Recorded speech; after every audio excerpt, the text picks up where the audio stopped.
Morning, everyone.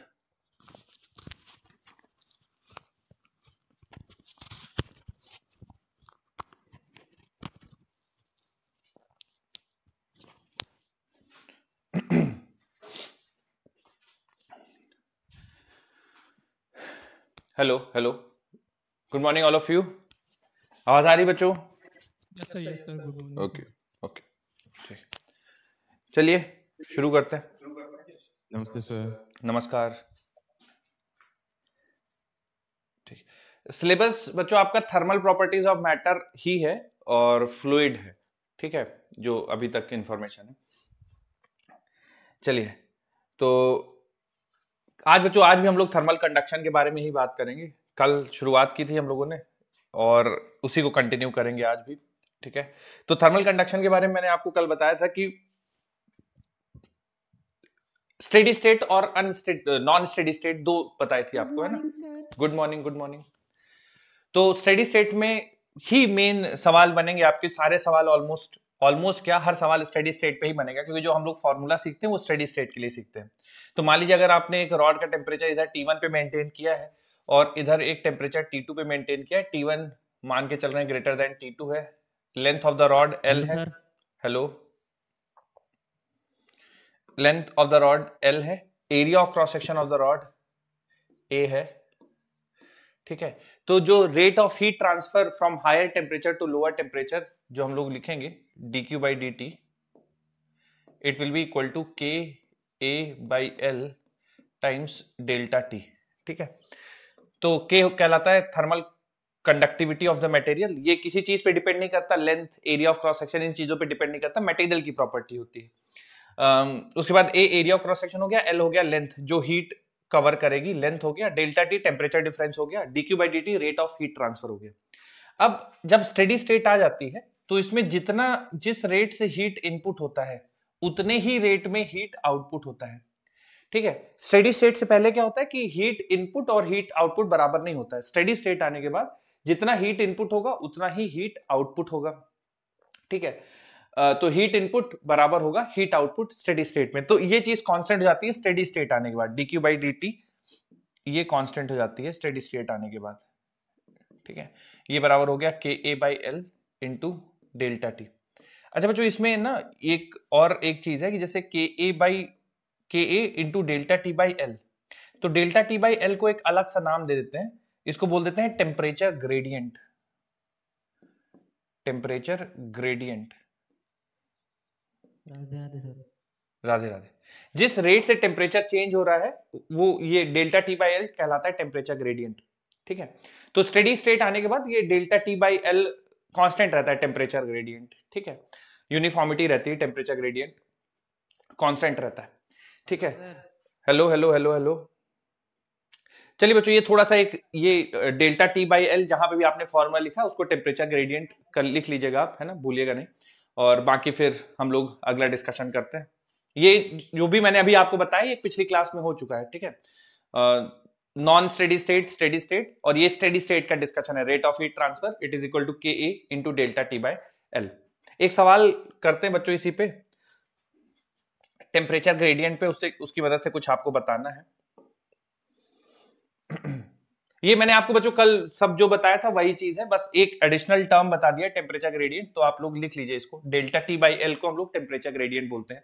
तो हो सकता है कभी सवाल में डायरेक्ट पूछ ले जाए, सारी इंफॉर्मेशन देगी, बताइए टेम्परेचर ग्रेडियंट कितना है, तो डेल्टा टी बाई एल को टेम्परेचर ग्रेडियंट कहते हैं। कुछ और इंफॉर्मेशन है बच्चों, देखिए, जैसे कि फॉर एन आइडियल और perfect conductor of heat the value of के इज इक्वल टू इनफाइनाइट, है ना। कोई आइडियल कंडक्टर है, बिल्कुल रेजिस्टेंस नहीं है, तो कंडक्टिविटी इनफाइनाइट होगी। जैसे सुपर कंडक्टर्स के लिए बोलते हैं इलेक्ट्रिसिटी में, इसी तरह से थर्मल कंडक्टर्स के लिए के इनफाइनाइट होगा। और कोई एक परफेक्ट बैड कंडक्टर है, मतलब बिल्कुल भी हीट को कंडक्ट नहीं करता है, उसके लिए वैल्यू ऑफ के 0 होगा, ठीक है। तो for an ideal bad conductor और इंसुलेटर द वैल्यू ऑफ के शुड बी 0, ठीक है। तो ये दोनों लाइनें भी लिख लीजिए। फिर मैं आपको एक क्वेश्चन कराता हूं थोड़ा सा, ये लाइनें लिख लीजिए बच्चों, तब तक मैं सवाल लिख रहा हूं यहां पे।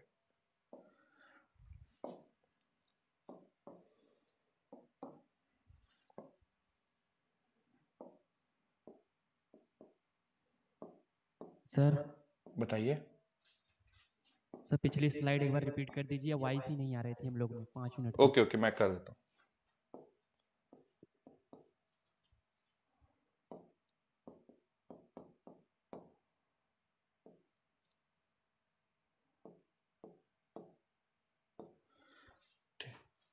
ये बच्चों, ये अभी सवाल आपको करना नहीं, मैं समझाऊंगा, फिर इसी से मिलता जुलता सवाल आपको करने के लिए दूंगा, तो अभी आपको ये करना नहीं है।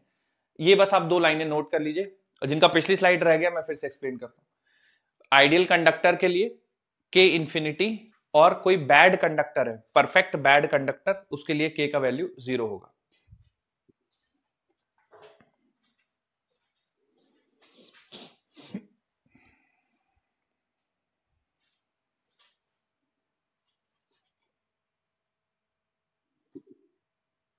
सवाल नहीं करना अभी आपको, बस इसमें मैंने पिछली स्लाइड में जिन लोग को आवाज नहीं आ रही थी, पूरा मैंने पिछली क्लास में आपको बताया है। बस ये मैं बता रहा था कि डेल्टा टी बाई एल को टेम्परेचर ग्रेडियंट कहा जाता है, तो आप इसको लिख लीजिएगा जहां पे भी फॉर्मूला लिखा है, या अलग से कहीं नोट बना के लिख लीजिए। डेल्टा टी बाई एल, इसको हम लोग टेम्परेचर ग्रेडियंट बोलते हैं। तो कहीं सवाल में आ जाए लगातार कि अब बताइए टेम्परेचर ग्रेडियंट, तो आप डेल्टा टी बाई एल करके निकाल सकते हैं।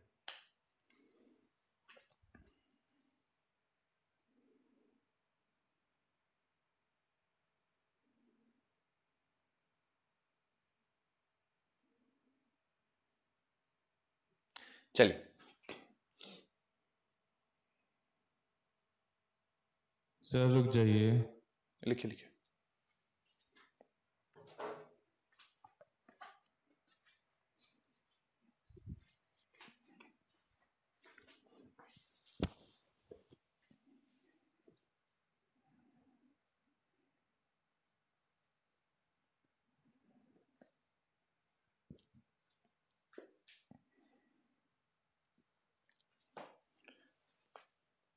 रेडी हो जाएगी बच्चों तो बताइएगा, फिर करेंगे आगे।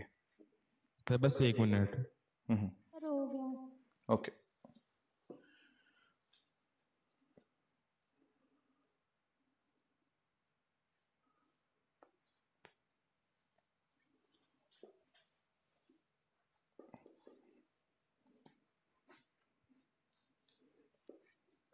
Sir done. ठीक। अब बच्चों इसमें देखिए, जैसे ये टेम्परेचर ग्रेडियंट हो गया। अब जैसे हम लोग अगर ग्राफ प्लॉट करें ना, मैं थोड़ा सा एक सवाल कराता हूं, उसके बाद ग्राफ एक आप लोगों को प्लॉट कराना है। अब जैसे ये सवाल देखिए, ठीक है, इस सवाल में आपको एक एंड दे दिया गया 10 डिग्री सेल्सियस पे मेंटेन है, एक 90 डिग्री सेल्सियस पे मेंटेन है। रॉड की लेंथ 200 सेंटीमीटर है। एरिया ऑफ क्रॉस सेक्शन दिया नहीं गया, मान लेते हैं ए है, ठीक है, area of cross section A है। अब 90 डिग्री सेल्सियस से 20 सेंटीमीटर दूर एक पॉइंट ए है, या कुछ पी मान लीजिए, कोई पॉइंट पी है। इस पॉइंट पी का टेम्परेचर मुझे बताना है after steady state has been achieved. After steady state है ना, स्टेडी स्टेट पे, यानी स्टेडी स्टेट आ गया है, वो स्टेट आने के बाद एक एंड 10 पे मेंटेन है, एक 90 पे मेंटेन है, हमें पॉइंट पी का टेम्परेचर बताना है, ठीक है। लेंथ 200 सेंटीमीटर है, area of cross section A है। तो ये सिचुएशन है। अगर आप में से कोई सॉल्व नहीं करना है, सॉल्व मैं करूंगा, बस आप लोगों को कुछ क्लिक हो रहा होगी, सर ऐसे सोच सकते हैं, या हाँ sir delta H upon T को सर इक्वेट कर देंगे सर। पहले हम जो है टेम्परेचर सर टी में से जो ओके, है T minus sir 90 minus T लेंगे एक तरफ, हाँ हाँ दूसरी तरफ हाँ, जो है सर टी माइनस 10 लेंगे सर। ठीक है और ठीक फिर है सर उसी तरफ जो है एरिया उस तरफ ले देंगे, एरिया इस तरफ हो जाएगा, और जो ठीक। लेंथ है वो नीचे वाली इस तरफ की लेंथ नीचे आ जाएगी, उसकी लेंथ इस तरफ आ जाएगी, और फिर दोनों को इक्वेट करके जो है सोल्व करेंगे। बिल्कुल बिल्कुल, बढ़िया तरीका है कि आप एक काम कर सकते हैं कि हीट फ्लो चूंकि कांस्टेंट है, ठीक है, हीट फ्लो कांस्टेंट है, तो जितनी हीट इधर से इनपुट हो रही होगी उतनी ही हीट इधर से बाहर आ रही होगी। स्टेडी स्टेट अचीव हो गया है, ठीक है। जितना हीट इनपुट हो रहा होगा उतना ही हीट आउटपुट हो रहा होगा। यानी हर एक सेक्शन से मान लीजिए कि यहां से 5 जूल पर सेकंड हीट इनपुट हो रही है, एक समझाने के लिए 5 जूल पर सेकंड, तो हर पॉइंट से 5 जूल पर सेकंड ही हीट बाहर जा रही है, और फिर 5 जूल पर सेकंड हीट बाहर निकल जा रही है, ठीक है। तो हर एक पॉइंट से 5 जूल पर सेकंड हीट अंदर जा रही है। तो जैसे ये पॉइंट पी पे निकालना है, तो हम एक काम कर लेते हैं, इसको एक, इस सेक्शन को एक अलग सा मान लेते हैं, और इस सेक्शन को अलग सा मान लेते हैं, ठीक है। इस सेक्शन को अलग, इस सेक्शन को अलग। तो इस सेक्शन को आप अलग मानेंगे, तो देखिए थोड़ा सा मैं लिख देता हूं, इस वाले सेक्शन को आप अलग मानेंगे, तो इसके लिए हमें यहाँ पे 90 डिग्री सेल्सियस पता है, यहाँ पे टेम्परेचर नहीं पता, टी मान लेते हैं, और इसकी लेंथ 20 सेंटीमीटर हो गई, ठीक है। दूसरा ये वाला एंड ये वाला पार्ट, ठीक है। तो इस पार्ट का जो लेंथ है, चूंकि ये 20 है तो ये 180 हो जाएगा, ठीक है, टोटल 200 है। ये वाला टेम्परेचर T हो जाएगा, ये वाला टेम्परेचर 10 हो जाएगा। अब चूंकि 5 जूल पर सेकंड या जो भी हीट इनपुट है, वही हीट इधर से भी इनपुट होगा, वही हीट यहां से निकलेगा, वही हीट इनपुट इधर से होगा और वही हीट यहां से निकलेगा। तो dQ/dt दोनों पोर्शन के लिए कांस्टेंट है, ठीक है। तो अगर हम लोग यहां से देखें इस वाले हिस्से के लिए लिखेंगे dQ/dt, तो आप ऐसे लिखेंगे KA/L। तो KA/L है ना, L की जगह बच्चों यहाँ पे आप रखेंगे 20 सेंटीमीटर, ठीक है, into delta T. Delta T हो जाएगा 90 माइनस टी बराबर KA/L। तो फिर से यहां पे रख दीजिए आप, K सेम रहेगा, same material, area of cross section same, L हो जाएगा 180 और ब्रैकेट के अंदर आप लिख सकते हैं T माइनस 10। T minus 10। तो यहां से देखिए KA से KA कैंसिल हो जाएगा, ये कैंसिल होके यहाँ पे बचेगा 9, इधर ले आइए तो बन जाएगा 810 माइनस 90 बराबर T माइनस 10। तो इसको इधर ले आइए बच्चों, है ना, तो ये बन जाएगा आपका 820 और ये बन जाएगा 10T। तो T का वैल्यू आ जाएगा 82 डिग्री सेल्सियस, ठीक है। तो यहां से 20 सेंटीमीटर दूर जो टेम्परेचर होगा वो 82 डिग्री सेल्सियस होगा, ठीक है। तो ये बढ़िया लॉजिक है कि जितना हीट इनपुट होगा, चूंकि हीट फ्लो कांस्टेंट है through out, steady state achieve हो चुका है, तो हम लोग इक्वेट कर सकते हैं। अच्छा बच्चों, इसमें एक चीज देखिए, तो हर बार आप देखेंगे तो के कैंसिल हो जाएगा, जैसे इस टाइप के जो सवाल होंगे ना, क्योंकि मटेरियल सेम है ना, एरिया ऑफ क्रॉस सेक्शन भी सेम है, तो के हर बार कैंसिल हो जाएगा। तो आप इसको एक तरह से ऐसे सोच सकते हैं कि टेम्परेचर ग्रेडियंट रिमेन्स कांस्टेंट, है ना। जैसे ये आप देखिए, यहां पे आपने क्या लिखा है, 90 माइनस टी बाई 20, है ना, 90 माइनस टी बाई 20, ये देखिए यही बचता है ना, के तो कैंसिल हो गया। तो 90 minus t by 20 it is equal to t minus 10 divided by t minus 10 divided by 180। तो टेम्परेचर ग्रेडियंट ये देखिए, ये इस वाले हिस्से का टेम्परेचर ग्रेडियंट है 90 minus T divided by L. T minus 10 divided by L ये इस वाले हिस्से का टेम्परेचर ग्रेडियंट है। तो कहने का क्या मतलब है, थ्रू आउट द रॉड आप कोई दो पॉइंट ले लीजिए, उनके बीच टेम्परेचर ग्रेडियंट निकाल दीजिए, वो through out the rod constant रहता है, ठीक है। तो टेम्परेचर ग्रेडियंट हमेशा कांस्टेंट रहेगा थ्रू आउट द रॉड। क्यों सर, ऐसा क्यों कांस्टेंट क्यों है? उसका कारण है, देखिए जैसे हम लोग लिखते हैं ना dQ/dt बराबर K/L इंटू डेल्टा टी। तो dQ/dt कांस्टेंट है स्टेडी स्टेट आने के बाद। अगर आपने मटेरियल नहीं चेंज किया, क्योंकि एक ही रॉड पे दो पॉइंट लेना है, तो मटेरियल नहीं चेंज हुआ है तो K नहीं चेंज हुआ है। एरिया ऑफ क्रॉस सेक्शन, चूंकि यूनिफॉर्म रॉड है तो area of cross section constant है, तो Ka कांस्टेंट है। और तो डेल्टा टी बाई एल ये भी कांस्टेंट है, ऊपर वाले दोनों भी कांस्टेंट, तो डेल्टा टी बाई एल यानी टेम्परेचर ग्रेडियंट कांस्टेंट। तो अगर आप यूनिफॉर्म क्रॉस सेक्शन की एक रॉड है और उस रॉड में थ्रू आउट आप कोई भी दो पॉइंट ले लीजिए, उनके बीच में टेम्परेचर ग्रेडियंट निकालिए, हमेशा कांस्टेंट मिलेगा। कोई भी दो पॉइंट ले लीजिए तो टेम्परेचर ग्रेडियंट कांस्टेंट रहता है। ये थोड़ा सा ध्यान रखिएगा, ये सवाल आप नोट कर लीजिए। इसके बाद इसी से मिलता जुलता एक आपको प्रैक्टिस के लिए देता हूं। किसी कुछ डाउट हो, कुछ पूछना है तो पूछ लीजिए।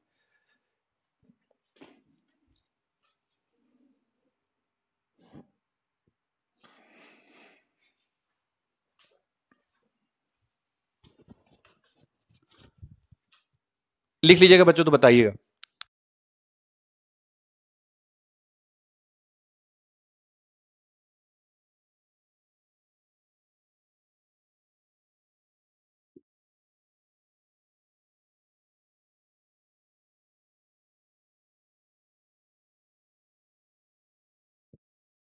Done sir.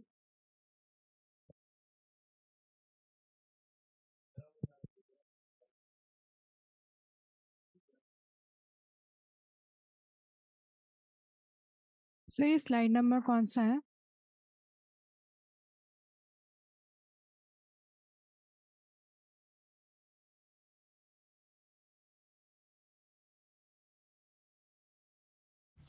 ये स्लाइड नंबर 2 है। पिछली स्लाइड मैंने जो कल का डिस्कशन कराया था वो कराया है, और ये स्लाइड नंबर 2 है। मैं आपको आप लेट ज्वाइन हुए हैं क्या? Yes sir. Okay sir class late join हुआ। Okay okay. सर बस 1 मिनट रुक जाओ। हाँ लिखिए लिखिए लिखिए।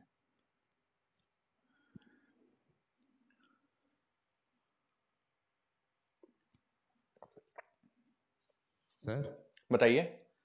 सर इसमें सर हमें टेम्परेचर कैसे लेना है, मतलब सर पहले में आपने 90 माइनस टी लिया है, दूसरे में आपने हायर में से लोअर लेना है हमेशा। देखिए ये बात बड़ी ऑब्वियस है कि देखिए जैसे इधर 90 है और इधर 10 है, तो लगातार टेम्परेचर इधर से इधर घटता हुआ आएगा, है ना। तो higher minus lower, higher minus lower, ये देखिए इधर भी higher minus lower, higher minus lower. आपको हमेशा हायर माइनस लोअर ही लेना है। जी सर।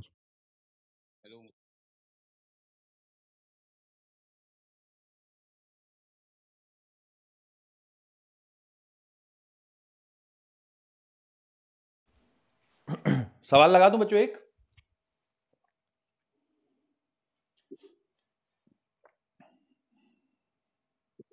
सवाल ठीक है।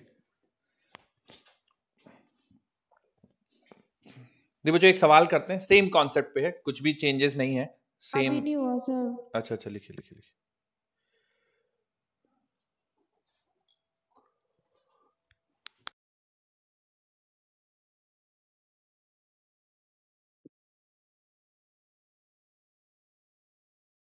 कैलोरीमेट्री तक डीपीपी सॉल्व हो गए क्या इसकी थर्मल प्रॉपर्टीज वाली, या नहीं हुई है अभी? क्या चल रहा है? सर हो गई। गुड।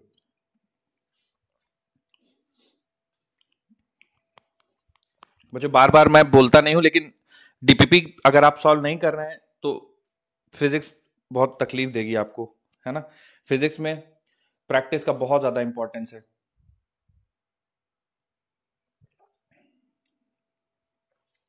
और आज जिस आपका ट्रेंड चल रहा है, अगर एक भी सब्जेक्ट थोड़ा सा भी वीक है तो दिक्कत हो जाएगी। तो प्लीज डीपीपी जितनी हो सके सॉल्व करिए, रेगुलरली सॉल्व करिए, रोज सॉल्व करिए डीपीपीज। कुछ आपको प्रैक्टिस के लिए सवाल और चाहिए हो गए हैं तो वो भी बताइए।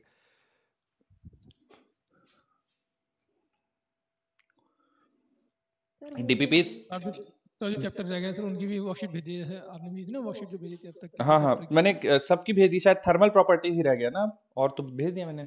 बता दीजिएगा और जो रह गया है मैं भिजवा दूंगा। तो शायद मेरे ख्याल से वहाँ तक आया, रोटेशन तक आया सर अभी तो। रोटेशन तक आया, ग्रेविटेशन भी रह गया है, या शायद ग्रेविटेशन के बाद से रह गया। ठीक है ठीक है, मैं एक बार बोल देता हूँ। सर डीपीपीज हो जा रही है, मॉड्यूल और असाइनमेंट में क्या किया जाए सर? मॉड्यूल्स का तो देखिए कुछ सवाल ऐसे हैं जो थोड़ा सा मतलब, पर जो वर्कशीट में भेज रहा हूँ वो प्रॉपर आपके ही उसका है। तो सर ऐसे हाँ, दोनों का सर क्वेश्चन करने में सर बहुत समय लग जा रहा है सर, समय लग जा रहा है। यस सर, दोनों असाइनमेंट मॉड्यूल डीपीपी तीनों का करने में। नहीं नहीं, तो आप, मैं प्रायोरिटी बताता हूँ आपको। आप डीपीपीस कर लीजिए पहले, फिर वर्कशीट जो आती हैं वो कर लीजिए, फिर आपके पास समय बचता है तो मॉड्यूल कर लीजिए। मॉड्यूल में देखिए थोड़ा सा मतलब डबल डबल कॉन्सेप्ट, मतलब थोड़ा सा जैसे हमारे सवाल नहीं बनते उस टाइप के भी थोड़े से हैं, तो बेहतर वर्कशीट आप कर लीजिए, वो ज्यादा बेहतर होगा आपके लिए। कुल मिला के प्रैक्टिस करिए बच्चों, है ना, बिल्कुल मेहनत करिए, अब समय आ गया है। आइए सवाल देखिए।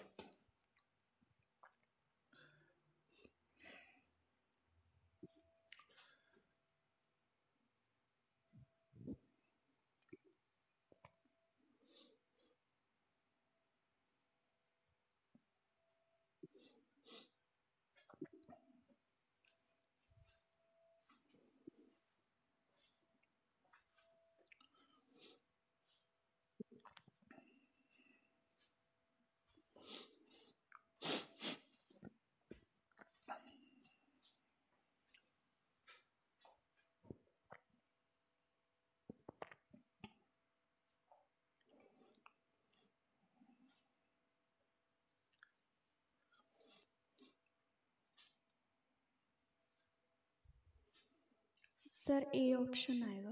ओके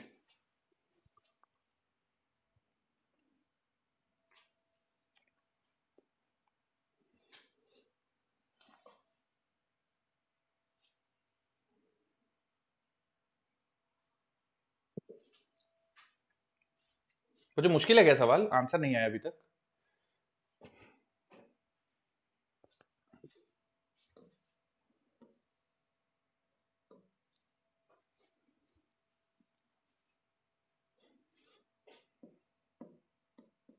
एक मिनट आंसर देखिए, सोल्यूशन ऑप्शन देखिए। यस सर, ऑप्शन फर्स्ट आ जाएगा। ओके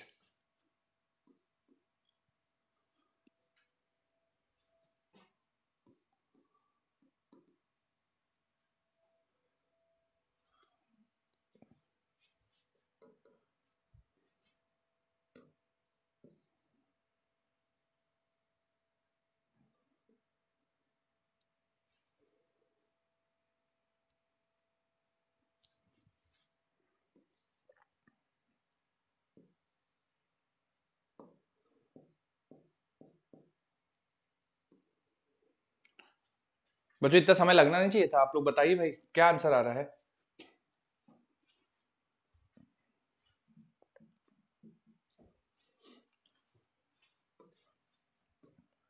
चलिए सर, ऑप्शन ए। ठीक बच्चों देखिए, फिर से एक बार वही टेम्परेचर ग्रेडियंट आपको कांस्टेंट रखना है। तो टेम्परेचर ग्रेडियंट कांस्टेंट रहेगा तो हायर में से आप लोअर को हटा दीजिए। जैसे ये 60 सेंटीमीटर है, टोटल 100 सेंटीमीटर है, तो ये ऑप्शन नहीं आ रहा है सर, ये ओके ये 40 सेंटीमीटर होगा। टेम्परेचर ग्रेडियंट आप निकालेंगे तो 100 minus T divided by 40, 100 minus T divide by 40, और ये बराबर हो जाएगा टी माइनस 10 डिवाइडेड बाई 60। ठीक है, तो यहां से आप कैंसिल कर दीजिए, मल्टीप्लाई कर दीजिए। 300 माइनस 3t बराबर 2t माइनस 20। तो यहां से 300 माइनस 20 ये बन जाएगा 280, और ये बराबर आ जाएगा 3t प्लस 2t 5t। तो t का वैल्यू आ जाएगा 320 होगा। सॉरी सॉरी सॉरी 320 सॉरी आएगा ना? हाँ हाँ 320 320 आएगा। एकदम एकदम एकदम 320 आएगा, 320, और t का वैल्यू आ जाएगा 320 डिवाइडेड बाई 5, 64 डिग्री सेल्सियस। ठीक है, ऑप्शन ए आ जाएगा। ठीक है, तो ये टेम्परेचर ग्रेडियंट कांस्टेंट रहेगा। अब इसमें एक और हम लोग थोड़ा सा एक ग्राफ भी प्लॉट कर लेते हैं कि टेम्परेचर कैसे चेंज होगा, है ना। ये ग्राफ भी थोड़ा सा देख लेते हैं। जैसे ये रॉड है, मैं एक सेकंड लगा देता हूं स्लाइड, जिनका नहीं आया देख लीजिए। केवल टेम्परेचर ग्रेडियंट आपको इक्वेट करना है, हायर माइनस लोअर और डिवाइडेड बाय जो रेस्पेक्टिव लेंथ है, उसके अलावा कुछ भी नया नहीं। Temperature gradient through out constant रहेगा।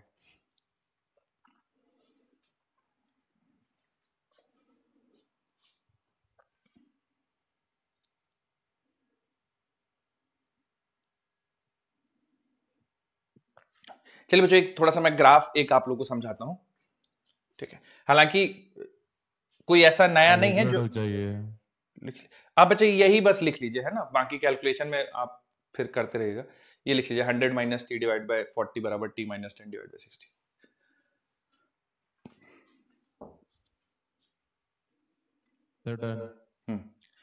अब जो मैं आपको ग्राफ बता रहा था वो कोई नया नहीं है, मतलब आपने जो डिस्कशन किया था पिछली क्लास में उसी पे बेस्ड है, कोई नई चीज नहीं है। मान लीजिए जैसे यहाँ पे टेम्परेचर मैं लेता हूँ T1 और यहाँ पे लेता हूँ टेम्परेचर T2, है ना। और T1 greater than T2, higher temperature left end पे है और लोअर टेम्परेचर राइट एंड पे है। T1 ग्रेटर देन T2, और इस लेंथ को मैं लेता हूँ L। ठीक है, ये जो लेंथ है आपकी रॉड की ये L। ठीक है, अब अगर मैं ग्राफ प्लॉट करूं कि टेम्परेचर यहां से यहां तक जाने में टेम्परेचर कैसे चेंज होगा। ठीक है, तो देखिए जरा, अगर हम लोग ग्राफ प्लॉट करें अक्रॉस द लेंथ, बच्चों आप लोग मेरे साथ ड्रॉ करते रहिए। ठीक है, तो हम लोग ड्रॉ करना चाहते हैं टेम्परेचर रॉड का कैसे चेंज होगा as we move from left hand to right hand. Left से राइट की तरफ जैसे जैसे जाते हैं तो टेम्परेचर कैसे चेंज होगा वो ग्राफ प्लॉट करना चाहते हैं। तो ये आपका लेंथ ऑफ द रॉड है इस डायरेक्शन में। ठीक है, वाई एक्सिस में टेम्परेचर है, एक्स एक्सिस में लेंथ है। तो अगर हम ग्राफ प्लॉट करते हैं तो देखिए टेम्परेचर कुछ इस तरह से चेंज होगा।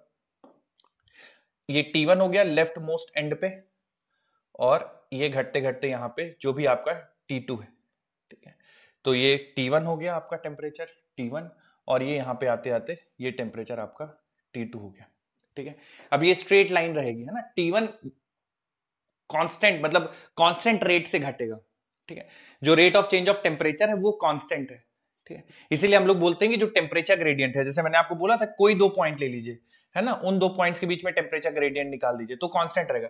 तो इस टेम्परेचर में से इस टेम्परेचर को घटा के लेंथ से डिवाइड करेंगे तो बेसिकली आप स्लोप निकाल रहे हैं, और चूंकि वो स्ट्रेट लाइन है तो लगातार स्लोप स्ट्रेट लाइन का कांस्टेंट रहता है, इसीलिए temperature gradient through out the rod constant रहेगा। ठीक है, ये ग्राफ ड्रॉ कर लीजिए, नोट कर लीजिए।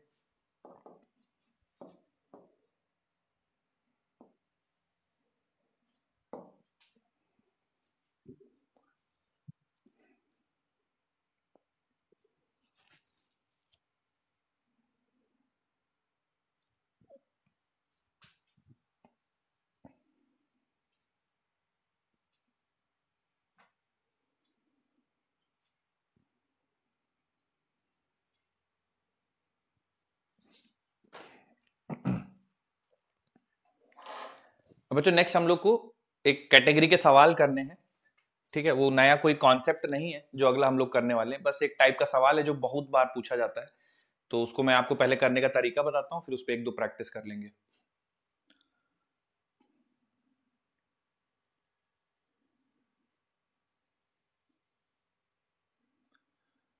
डन है बच्चों, ये हो गया।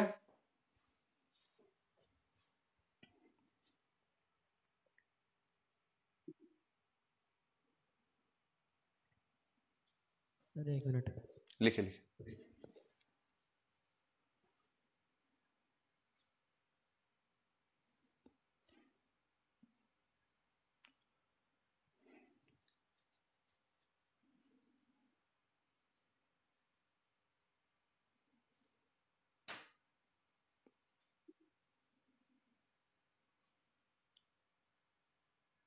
ये सब कुछ डिस्कशन स्टेडी स्टेट पे है।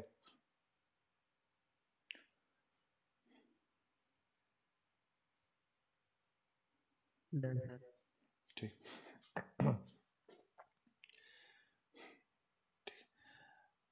तो बच्चों पहले मैं एक तरीके का आपको सवाल कराता हूं, ठीक है, और फिर इसी से मिलता जुलता हम लोग सवाल करेंगे। तो ये कोई कॉन्सेप्ट नहीं है, एक तरीके का सवाल है, ठीक है। सवाल में क्या है कि 3 रॉड्स या 3 से ज्यादा भी रॉड्स हो सकती हैं, या 2 रॉड हो सकती, कुछ भी ऐसे करके कनेक्ट कर सकते हैं, ठीक है। 3, 2, कुछ भी, 4 भी कनेक्ट कर सकते हैं, सबको करने का तरीका सेम है। तो जैसे इस सवाल में 3 रॉड्स कनेक्ट कर गई, तीनों के मटेरियल डिफरेंट है, एक एल्यूमिनियम है, कॉपर है, एक स्टील है, ठीक है, और तीनों के एंड्स जो है वो डिफरेंट डिफरेंट टेम्परेचर में मेंटेन किए गए हैं, और आपसे सवाल में पूछ लिया गया है कि जो जंक्शन का टेम्परेचर है वो बता दीजिए कितना होगा, ठीक है। तो इसका करने के बच्चों मैं आप लोगों को तरीका समझाता हूं, उसका एक्सप्लेनेशन भी देता हूं, थोड़ा ध्यान से देखिएगा इसको। 3 identical rods of length 1 meter each, ठीक है, लेंथ जो है हर एक रॉड का सेम है, L है, having cross sectional area of 1 centimetre square each, हर एक का एरिया ऑफ क्रॉस सेक्शन भी सेम है, हो सकता है डिफरेंट हो सकता है सेम हो, तो करने का तरीका चेंज नहीं होगा, सेम है इस केस में। maintained at temperatures this and this respectively at their separate end, find the temperature of their common junction, thermal conductivity हर एक की दी है, कॉपर की दी है, एल्यूमिनियम की दी है, स्टील की दी है, तो हमें यूज करना है। अच्छा बच्चों, आप लोगों ने पढ़ा होगा 12th का थोड़ा बहुत, अगर आपको याद हो तो 12th में हम लोग एक किरचॉफ जंक्शन लॉ पढ़ते हैं, किसी बच्चे को याद है क्या Kirchhoff yes junction sir, law? Yes sir, yes sir. Yes sir. तो उसमें क्या कोई सर- स्टेटमेंट याद हो कुछ? सर 2 लॉ थे उसके, एक सर पॉइंट जंक्शन था सर, जितना करंट आएगा उतना ही करंट बाहर निकलेगा, बिल्कुल बिल्कुल, आउटगोइंग तो ये था। हाँ हाँ, सर दूसरा था कि सर पूरे लूप का होता है जो पूरे लूप का जो पोटेंशियल होगा कितना चार्ज आएगा कितना जाएगा दोनों बराबर होता है। राइट। करंट चार्ज नहीं। तो पहला जो लॉ था जिससे हम लोग को मतलब है यहाँ पे, वो किरचॉफ जंक्शन लॉ था, उसमें क्या बोला जाता है कि जितना करंट इनकमिंग होगा तो summation of incoming current it will be equal to summation of outgoing current. Junction पे चार्ज का कोई भी डिपोजिशन नहीं होगा, मतलब इनकमिंग चार्ज बराबर होगा आउटगोइंग चार्ज के, ठीक है, यही था। यही सेम लॉ बच्चों हम लोग यहां पे लगाएंगे। हम लोग ये बोलेंगे कि जंक्शन पे जितनी हीट आ रही होगी, है ना, किसी भी रॉड से आ रही हो, जंक्शन पे जितनी हीट आ रही होगी और जंक्शन से जितनी हीट जा रही होगी वो बराबर होंगी, तो incoming heat it is equal to outgoing heat, ठीक है। लेकिन बच्चों हम लोग सवाल सॉल्व करने के लिए क्या एज्यूम कर लेंगे कि जो टेम्परेचर है जंक्शन का, ये जो टेम्परेचर का जंक्शन है ये हाईएस्ट है, ठीक है। सर हर सवाल में ऐसा ही एज्यूम करेंगे? हाँ बिल्कुल, हर सवाल में ऐसा ही एज्यूम करके चलना है कि जो जंक्शन का टेम्परेचर है वो हाईएस्ट है। हाईएस्ट किसके कंपेरेटिवली? ये जो 3 टेम्परेचर रखे इनके कंपेरेटिवली टेम्परेचर का जंक्शन हाईएस्ट, ठीक है। अगर temperature of the junction highest है, इसका मतलब है कि टेम्परेचर जो जंक्शन होगा इस पे कोई हीट आएगी नहीं, क्योंकि हमने ये मान लिया हाईएस्ट है। अगर ये हाईएस्ट है तो इससे सारी की सारी हीट करंट्स बाहर जाएंगी, मतलब जो भी हीट होगी वो जंक्शन पे आएगी नहीं, जंक्शन पे बाहर जाएगी। अब आपके दिमाग में आ रहा होगा सर ऐसा कैसे पॉसिबल है? एक्चुअल में नहीं ऐसा हो रहा है, सवाल सॉल्व करने के लिए हमने इसको हाईएस्ट मान लिया है। अब इसको हाईएस्ट मान लिया, इसका मतलब इस पॉइंट पे कोई हीट आ नहीं रही होगी, इस पॉइंट से सारी की सारी हीट बाहर जा रही होगी, ठीक है। अगर सारी की सारी इस पॉइंट से हीट बाहर जा रही है, इसका मतलब अगर मैं लिखना चाहूं कि हीट इनकमिंग कितनी है, इनकमिंग हीट, तो इनकमिंग हीट बच्चों हो जाएगी 0। क्यों? क्योंकि सारी की सारी हीट बाहर जा रही है, आपने सबसे ज्यादा इसका टेम्परेचर मान लिया, सारी की सारी हीट बाहर जा रही है, तो इनकमिंग हीट 0 है। अच्छा, अकॉर्डिंग टू जंक्शन लॉ जितनी हीट आएगी उतनी ही हीट जाएगी। अब इनकमिंग हीट 0 है, इसका मतलब जो इतनी भी आउट गोइंग हीट है ठीक है, जितना भी आउट गोइंग हीट है उनका समेशन भी 0 होगा। ठीक है, तो हीट इनकमिंग 0 है तो हीट आउटगोइंग का समेशन भी 0 होगा। अब आप समेशन ऑफ हीट आउटगोइंग कैसे लिख सकते हैं? ठीक है, तो हर एक रॉड के लिए समेशन ऑफ हीट आउटगोइंग लिखना है। कैसे? जैसे ये पहली वाली रॉड है एल्यूमिनियम वाली, तो आप लिखेंगे के ऑफ एल्यूमिनियम। के ऑफ एल्यूमिनियम हमारे पास 200 है, एक सेकंड, के कॉपर 400 है, के एल्यूमिनियम 200 है, के स्टील 50 है। ठीक है, तो के एल्यूमिनियम 200 लेते हैं, तो K into area of cross section K A by L into temperature difference. अब एल्यूमिनियम के लिए लिख रहे हैं तो टी माइनस 12। ठीक है, टी माइनस 12 ये heat out going for aluminium rod. Aluminium rod में जो हीट आउट गोइंग है वो लिख रहे हैं। ठीक है, तो K of aluminium, area of cross section of aluminium, length of aluminium into temperature difference. क्योंकि ये हाईएस्ट है तो highest minus higher minus lower. अब एक चीज में ध्यान रखिए बच्चों, इस सवाल के अंदर ये ए और एल बराबर दिया होगा, पर हर सवाल में ऐसा ए और एल बराबर होगा ऐसा जरूरी नहीं है। तो अगर डिफरेंट होगा तो जो भी area of cross section of aluminium होगा या जो भी लेंथ ऑफ एल्यूमिनियम होगा वो आप यहां रखेंगे प्लस। इसी तरह से हम लोग स्टील के लिखेंगे तो के ऑफ स्टील इज 50। ठीक है, area of cross section of steel हम लोग ए मान लेते हैं, लेंथ ऑफ स्टील एल मान लेते हैं, टेम्परेचर डिफरेंस हो गया टेम्परेचर ऑफ जंक्शन माइनस 50, तो टी माइनस 50। ठीक है, प्लस कॉपर के लिए भी ऐसे लिखेंगे तो के ए बाई एल, तो कॉपर का के है हमारे पास 400, area of cross section of copper, length of copper into temperature difference. Temperature difference फिर से एक बार टी माइनस 4 लिखेंगे। ठीक है, क्योंकि हम लोगों ने इनकमिंग कुछ माना ही नहीं है, ये हाईएस्ट है, सारी हीट यहां से जा रही है, इनकमिंग हीट 0 है तो आउटगोइंग हीट का सम भी 0 होगा। ठीक है, तो आउटगोइंग हीट का सम भी 0 कर दिया। बच्चों यहाँ पे मैंने आई से दिखा दिया तो आप कंफ्यूज मत हो जाइएगा, मैं इसको क्यू लिख देता हूं, है ना, तो वो करंट के रेस्पेक्ट में मैंने लिख दिया था, तो वो आप ऐसा मान लीजिए Q incoming, heat incoming it is equal to summation of heat outgoing. ठीक है, तो यहाँ पे समेशन ऑफ हीट आउटगोइंग 0, अब इसको आप 0 कर देंगे तो A by L, A by L, A by L cancel हो जाएगा, 50 से और कैंसिल कर दीजिए बच्चों तो 51, ये बन जाएगा 54 और ये बन जाएगा 58। ठीक है, तो मल्टीप्लाई कर दीजिए, बन जाएगा 4t minus 48 plus T minus 50 plus 8t minus 32, और ये सब समेशन हो जाएगा 0। अब इसमें से t वाले जोड़ दीजिए, 4 5 8 प्लस 5 13, तो 13t बराबर आ जाएगा बच्चों, ये देखिएगा 98 बन जाएगा, 50 प्लस 48 90, 48 प्लस 50 98, 98 200 130 हो जाएगा, तो टेम्परेचर टी की वैल्यू आ जाएगी 10 डिग्री सेल्सियस। ठीक है, ये जंक्शन का टेम्परेचर 10 डिग्री सेल्सियस आ जाएगा।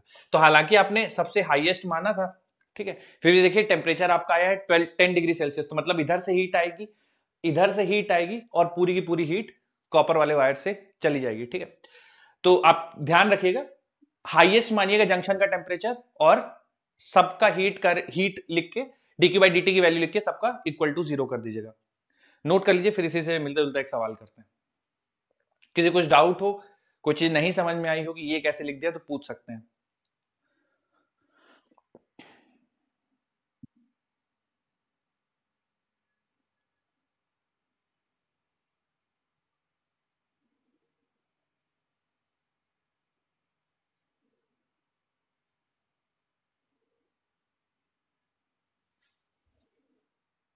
और हो जाए बच्चों तो बता दीजिएगा, फिर अगला सवाल करेंगे।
Done, sir.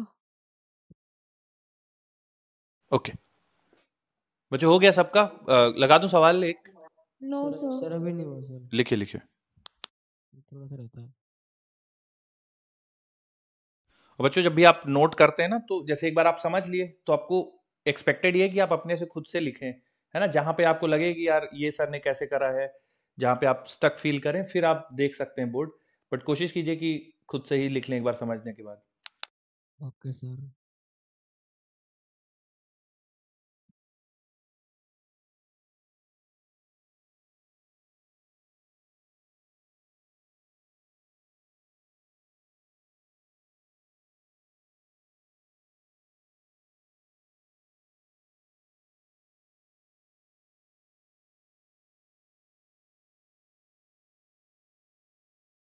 बच्चों जो मैंने गिफ्ट कार्ड्स दिए थे, जो 10 लोग डिजर्विंग थे सबको मिल गए थे, कोई रह गया है क्या? एक बाद में मेरे पास मैसेज आया था, शायद कोई रह गया है, तो मैं बैठ के फिर से वो एक दिन। कोई रह तो नहीं गया है? कोई रह गया हो तो जब भी आपके पास माइक पहुंचे आप बता दीजिएगा। वैसे तो पहुंच गए थे शायद। और पहुंच गए हैं तो क्या क्या किया गया है? क्या कुछ मंगाए वंगाए हैं या खा पी डालें? क्या किया गया है? बुक ऑर्डर किए बस। अरे वाह, बहुत बढ़िया।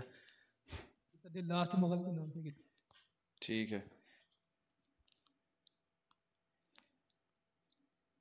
सर मम्मी अपना कुछ मंगा ली है सर। ये तो भयंकर। तुम बोले नहीं हो कि इससे मत करिए, रुक जाइए? नहीं सर, उन्हीं के अकाउंट में सर आया था सर, उनको जो ऑर्डर करना था कर ली। अच्छा अच्छा, ओके। वैसे आप मतलब ज्यादा वाला कितना, 500 वाला अमाउंट था क्या? नहीं सर, वो कूपन था सर, कुछ अपना ऑर्डर किए उसमें। अच्छा अच्छा, उसमें ऐड हो गया होगा, है ना? Yes sir. Oh okay. Jacket खरीद ली उसका ठीक। और पैसा लगा लिया, वो भी मिल गया। नहीं नहीं, सही है।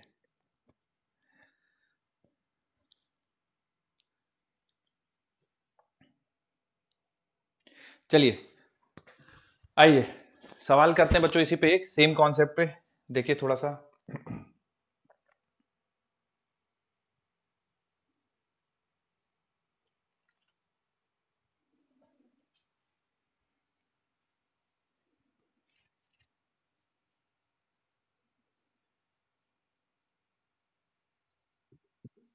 थोड़ा सा अलग सवाल है बच्चों, ठीक है, कोशिश करिए।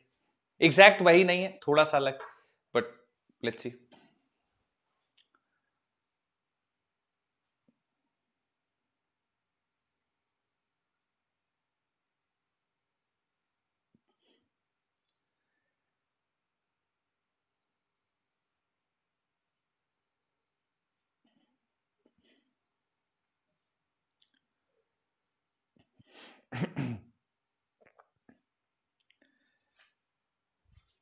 बिल्कुल सेम नहीं है बच्चों, थोड़ा सा अलग है, पर मुझे ऐसा लगता है कि आप में से कई सारे बच्चे कर लेंगे ये। थोड़ा सोचेगा कि अगर हीट फ्लो नहीं हो रहा है तो किस कौन सी कंडीशन होगी जिसमें हीट फ्लो नहीं हो सकता।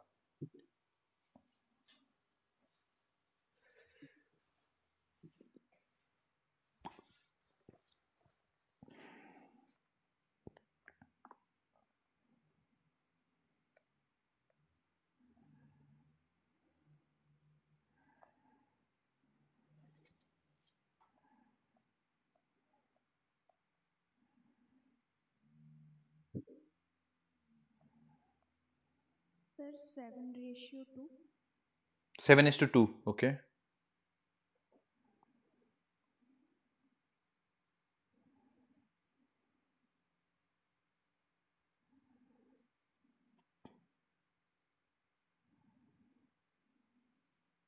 यस 7:2 आ रहा है। ओके।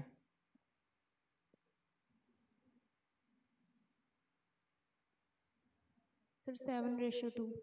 सर 7:2। 7:2, ठीक है। अच्छा, क्या सोचे बच्चों आप लोग कि जैसे इन्होंने बोल रखा है कि find the ratio of if there is no heat. Junction का टेम्परेचर भी सर 20 पी और डिग्री होगा, पी और क्योंकि 20 डिग्री हो फ्लो नहीं हो जाएगा। रही है। बिल्कुल यही सोचना था कि इसका भी टेम्परेचर 20 डिग्री सेल्सियस ही हो होगा, जाएगा। है ना, क्योंकि इसके थ्रू कोई हीट फ्लो नहीं, उसका एक ही एक्सप्लेनेशन हो सकता है कि इन दोनों चीज का टेम्परेचर, दोनों एंड्स का टेम्परेचर बराबर हो। अब उसके बाद अगर इन दोनों से हीट फ्लो नहीं कर रहा है, इसका मतलब कि जो भी हीट इसमें जा रहा होगा उतना ही हीट इधर जा रहा होगा, क्योंकि इसमें तो फ्लो ही नहीं कर रहा है। ठीक है, तो यहाँ का जो हीट फ्लो होगा और यहाँ पे जो हीट फ्लो होगा बराबर होगा। तो इधर का हीट फ्लो आप लिखेंगे तो ऐसे लिखेंगे K A by L of B D into temperature difference 90 minus 20 70 बराबर। जब बीसी के लिए आप लिखेंगे तो थर्मल कंडक्टिविटी के area of cross section A divide by L BC और टेम्परेचर डिफरेंस लिखेंगे 20 माइनस 0 तो ये 20 आ जाएगा। तो के चूंकि सेम मटेरियल है तो कैंसिल हो जाएगा। एरिया ऑफ क्रॉस सेक्शन सवाल में दे रखा है कि सेम है, तो बस हो गया। अब रेशियो निकालना है आपको B D and B C, तो L B D by L B C, तो L B D by L B C आ जाएगा 7/2। जिन लोग का आ गया था बहुत बढ़िया, जिन लोग का नहीं आया था देख लीजिए, कुछ डाउट हो तो पूछ लीजिए।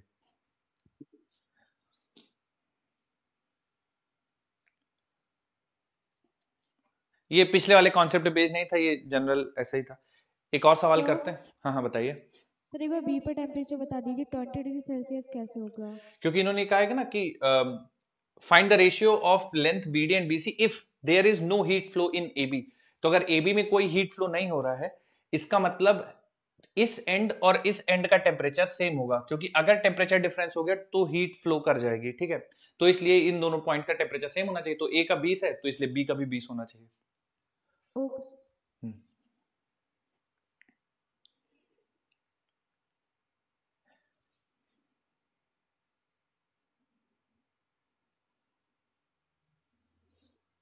बच्चों रेडी हो जाएगा तो बताइएगा, अगला सवाल करते हैं फिर।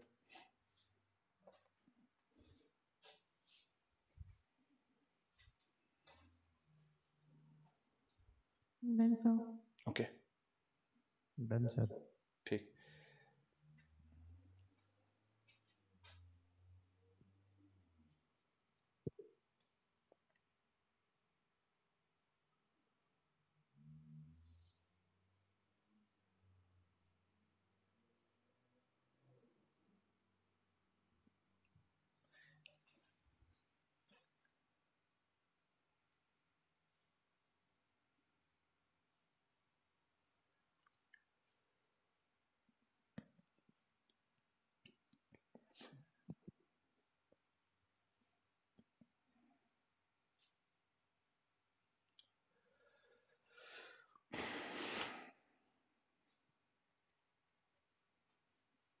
सर ये ऑप्शन ई।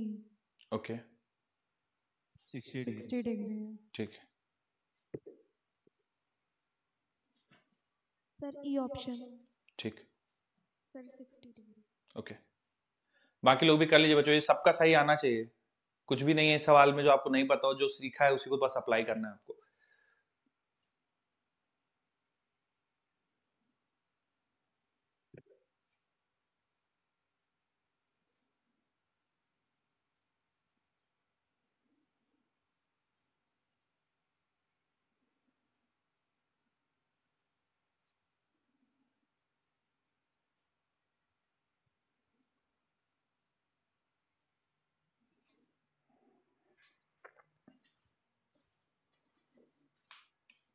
Sir 60 degree.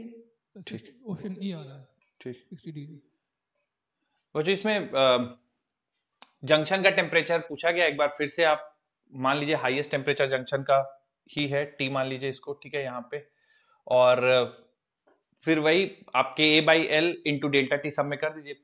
अब बच्चों चूंकि सवाल बहुत आसान हो गया है, सेम मटेरियल है मतलब के सेम है, having same area of cross section यानी ए सेम है, और लेंथ भी सेम कर दिया है। ठीक है, तो के ए बाई एल हर एक में सेम है, तो बस आपको टेम्परेचर ही इक्वेट करना है। वैसे मैं लिख देता हूं हर एक में, जैसे के ए बाई एल पहली वाली रॉड के लिए लिखेंगे तो टी माइनस 0 लिख देंगे, दूसरी वाली रॉड के लिखेंगे तो के ए बाई एल इसे लिख देंगे टी माइनस 90, और तीसरी वाली रॉड के लिए भी लिखेंगे तो के by L into T minus 90 तीसरी रॉड के लिए भी लिख देंगे, और तीनों का सम 0 हो जाएगा। के ए बाई एल के ए बाई एल के ए बाई एल हटा दीजिए, ये बन जाएगा टी और ये बन जाएगा 2t, तो 2t माइनस 180 बराबर 0, तो 3t बराबर 180, तो t का वैल्यू आ जाएगा 60 डिग्री सेल्सियस। ठीक है, ये तो थोड़ा सा आसान था बच्चों। बाकी अगर मटेरियल अलग दे दे, लेंथ अलग दे दे, एरिया ऑफ क्रॉस सेक्शन अलग दे दे, तो बस हर एक के लिए ये टर्म अलग अलग हो जाएंगे, फिर थोड़ा सा कैलकुलेशन बढ़ जाएगी। बाकी करने का तरीका यही रहेगा। तो 60 डिग्री सेल्सियस का आंसर आ जाएगा।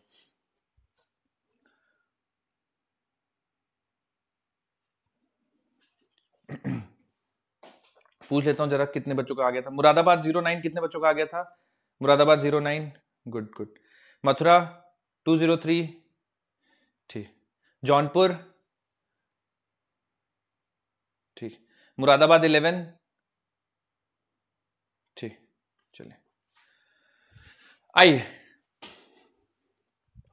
अब जो थर्मल रेजिस्टेंस क्या होता है ये थोड़ा सा समझते हैं और फिर उस पे बेस कुछ क्वेश्चंस करेंगे।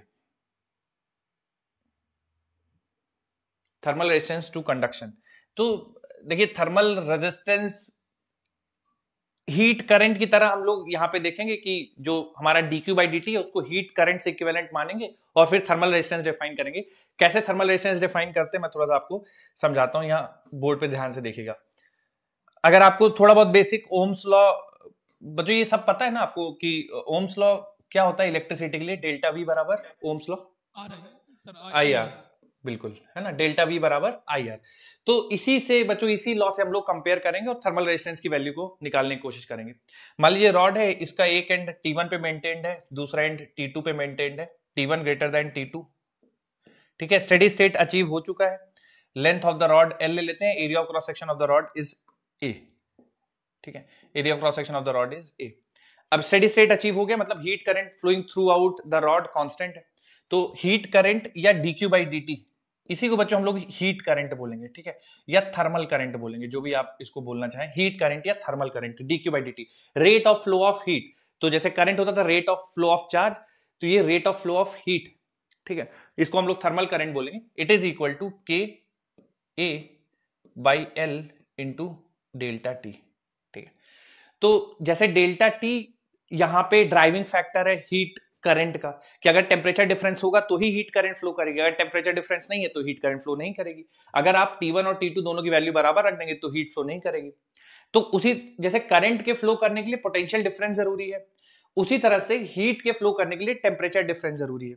तो इसको थोड़ा सा हम लोग जैसे ओम्स लॉ का फॉर्म देने की कोशिश करेंगे, तो ओम्स लॉ के अकॉर्डिंग जो इलेक्ट्रिक करंट होता है वो डेल्टा वी बाय आर होता है, ठीक है। तो यहां पे हम लोग थर्मल करंट को ओम्स लॉ का फॉर्म देने की कोशिश करेंगे और बोलेंगे डेल्टा टी टेम्परेचर डिफरेंस, जैसे यहां पे पोटेंशियल डिफरेंस जो रोल प्ले कर रहा था, यहां पे टेम्परेचर डिफरेंस सेम रोल, और जो न्यूमरेटर में चीज है उसको नीचे ले आएंगे तो ये बन जाएगा L divided by K A, ठीक है। तो temperature difference divide by L by K ए, तो ये जो L बाई के ए यहां पे जो इलेक्ट्रिक रेजिस्टेंस ये था, वैसे ही L बाई के ए कहलाता है थर्मल रेजिस्टेंस। तो थर्मल रेजिस्टेंस की वैल्यू हो जाती है L divided by K A, and it is very similar to electrical resistance. कैसे सिमिलर है इलेक्ट्रिकल रेजिस्टेंस की? अगर बच्चों आप इलेक्ट्रिकल रेजिस्टेंस का फॉर्मूला याद हो तो रो L बाई ए लिखते हैं, जहां पे L length of the conductor हो जाता है, A area of cross section of conductor, और रो रेजिस्टिविटी ऑफ द मटेरियल, ठीक है। तो देखिए बिल्कुल वैसा ही है ना, length of the conductor, area of cross section of the conductor, ठीक है, और ये 1 अपॉन के है। तो जैसे 1 अपॉन के उल्टा होता है रो का, है ना, जैसे यहां पे रो रेजिस्टिविटी है तो यहां पे के कंडक्टिविटी है, तो ये रो के उल्टा होना चाहिए, है ना, इसीलिए 1 अपॉन के नीचे आ गया। बिल्कुल सेम फॉर्मूला है इलेक्ट्रिकल रेजिस्टेंस की तरह, L by K A.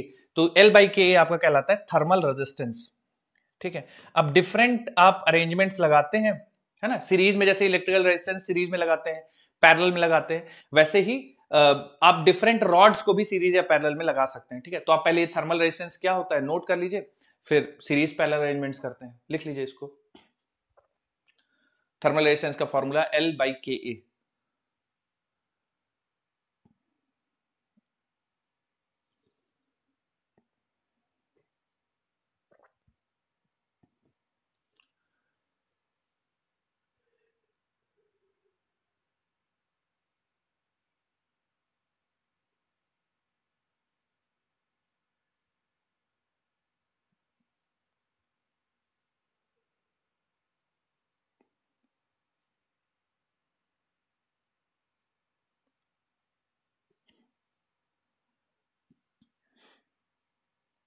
Done sir. Okay.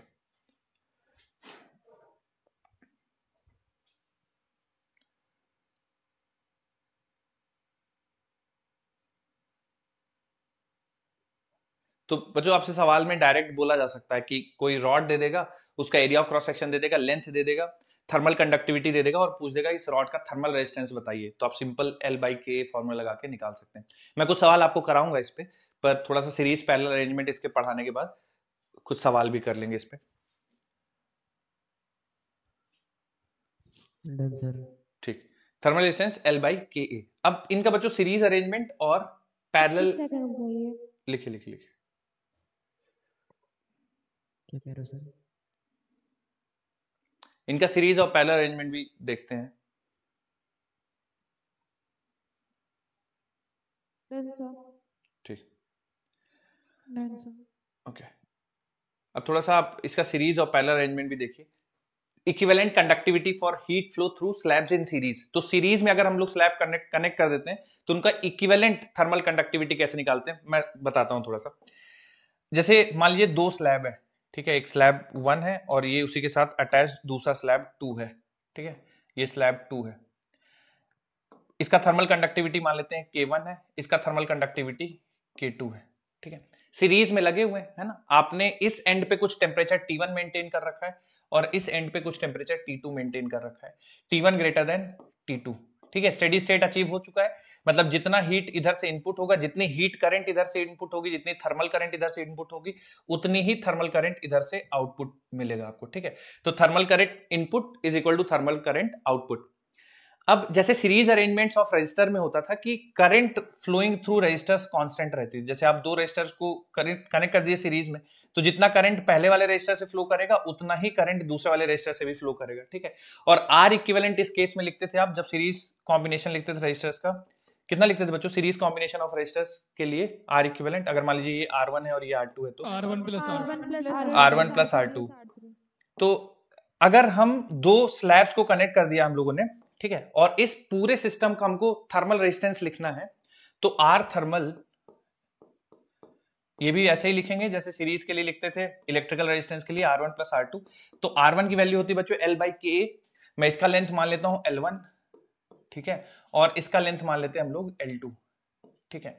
तो आप R1 की वैल्यू लिखेंगे तो L1 divided by K1 into A, और R2 की वैल्यू लिखेंगे तो आप लिखेंगे L2 divided by K2 into A, ठीक है। ये कहलाएगा आर थर्मल। आर थर्मल मतलब ये इक्विवेलेंट रेजिस्टेंस है, ठीक है, आर थर्मल इक्विवेलेंट।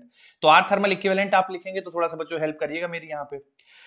L/Ka लिखना है बच्चों मुझे इस साइड, तो L मुझे इक्विवेलेंट रेजिस्टेंस लिखना है। इक्विवेलेंट का क्या मतलब हो गया कि इन दोनों स्लैब को हटा के मुझे एक स्लैब लगानी है जो कि एग्जैक्टली ऐसे ही बिहेव करे, ठीक है। तो जैसे K1 और K2 ये दो स्लैब है, इन दोनों स्लैब को हटा के मुझे एक स्लैब लगानी है कुछ इस तरह से, एक स्लैब, ठीक है, जिसका थर्मल कंडक्टिविटी K इक्विवेलेंट हो, ठीक है, एरिया ऑफ क्रॉस सेक्शन और देखने में बिल्कुल इसी स्लैब की तरह हो, मतलब एरिया ऑफ क्रॉस सेक्शन इसका A है तो इस पूरे स्लैब का भी area of cross section A हो, और जो लेंथ है वो इन दोनों के लेंथ के बराबर हो, ठीक है। तो ये इन दोनों स्लैब को हटा के मुझे एक ऐसी स्लैब लगानी है जो देखने में भी बिल्कुल ऐसी हो, है ना। तो जैसे इसका area of cross section A है तो इसका भी area of cross section A होगा।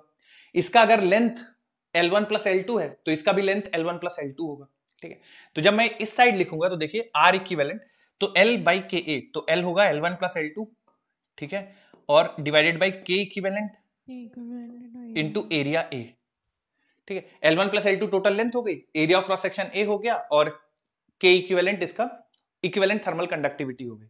तो जब आप इसको सिंप्लीफाई करेंगे तो देखिए A से A कैंसिल हो जाएगा, क्या बचेगा देखिए 1/K equivalent L1 plus L2, ये बराबर बनेगा L1/K1 प्लस L2/K2। तो मैं K इक्विवेलेंट को इधर भेज देता हूं, ये पूरी चीज इधर ले आता हूं, तो देखिए K इक्विवेलेंट बन जाएगा आपके पास, K equivalent is equal to L1 plus L2 divided by L1/K1 plus L2/K2। इसको थोड़ा सा और सिंप्लीफाई करके अगर लिखें तो L1 प्लस L2 मतलब summation of L divided by L1/K1 plus L2/K2, तो इसको हम लोग लिख सकते हैं समेशन ऑफ L/K। कहने का मतलब जैसे अभी तो मैंने दो रॉड्स रखी हैं, अगर 3 रॉड्स रख देते या 4 रॉड्स रख देते तो फिर आप समेशन ऑफ L मतलब L1 plus L2 plus L3 plus L4 जितने भी रॉड्स रखे उन सारे रॉड्स का सम divided by L1 by K1 plus L2 by K2 plus L3 by K3 plus L4 by K4। तो ये आपका K इक्विवेलेंट आ जाएगा पूरे कॉम्बिनेशन का। ठीक है, तो सीरीज कॉम्बिनेशन में हो सकता है आपको दो रॉड्स रख दी जाए और आपसे K equivalent of the system पूछा जाए, तो K equivalent of the system summation of L divide by summation of L by K। Note कर लीजिए बच्चों इसको।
बच्चों लिख लीजिएगा तो बताइएगा, सवाल करेंगे इस पे एक। हो गया सर। ओके, नो सर भी कर रहे हैं। लिखिए लिखिए।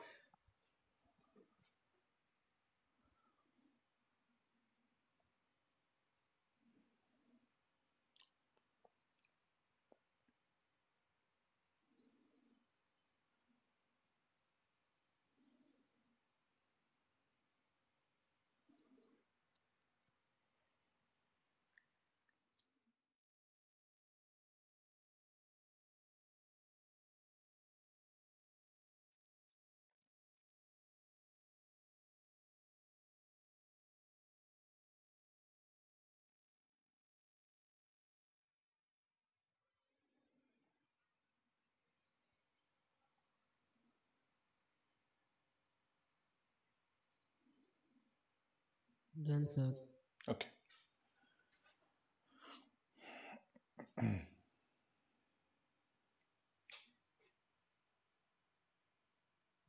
Sir 1 minute. लिखिए लिखिए लिखिए, नहीं हटा रहा हूं अभी।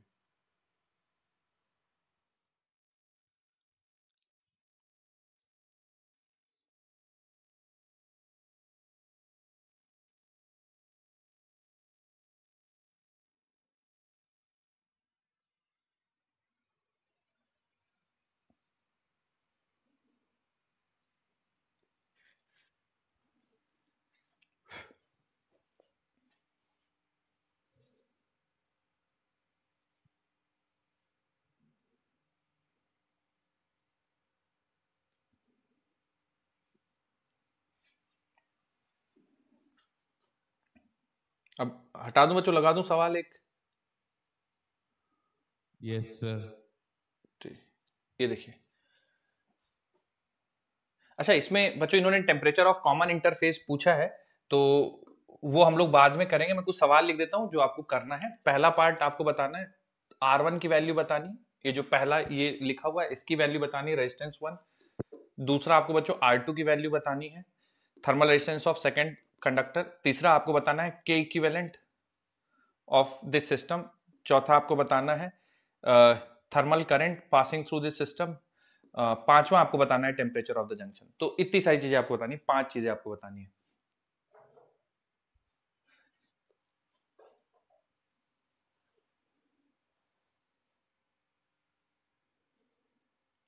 Thermal resistance 1, thermal resistance 2, K equivalent of the system, thermal current, temperature of the junction.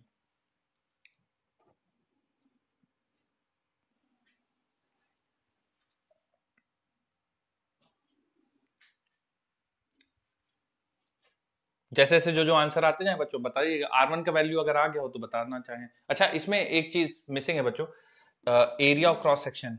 ठीक है, तो आप ए के टर्म्स में ही बता दीजिए बच्चों आंसर, है ना। Area of cross section A मान के ए सब्स्टिट्यूट करके आंसर बता दीजिए, बस ए की वैल्यू पता होनी चाहिए।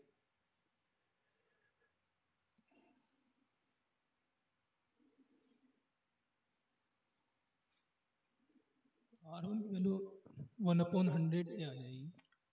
1/100 ए न्यूमरेटर में, डिनोमिनेटर डिनोमिनेटर में, डिनोमिनेटर में। Okay 1/100 A। Okay. R2 R2 sir 2/300 2/300 into A Yes. Sir denominator में। 1/150 A ओके R2 की वैल्यू। ओके।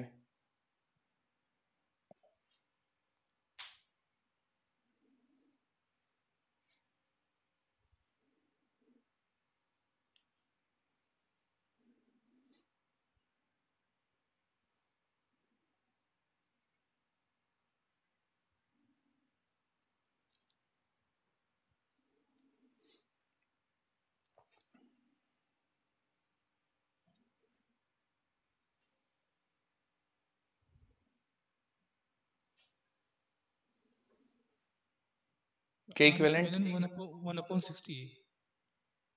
के इक्विवेलेंट सर के इक्विवेलेंट 240 आ रहा है। 240, ओके। आर इक्विवेलेंट नहीं बता, के इक्विवेलेंट बताना है। फिर 240, ओके।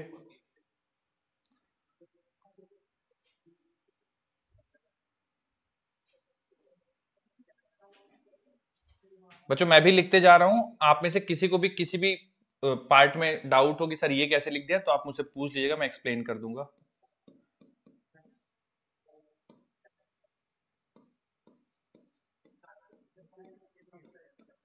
तो 240 आ जाएगा के इक्विवेलेंट।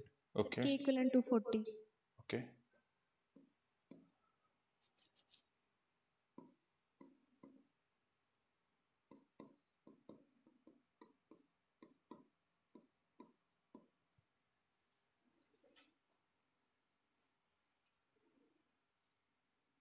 सर ITH आ रहा है 6000 E। Okay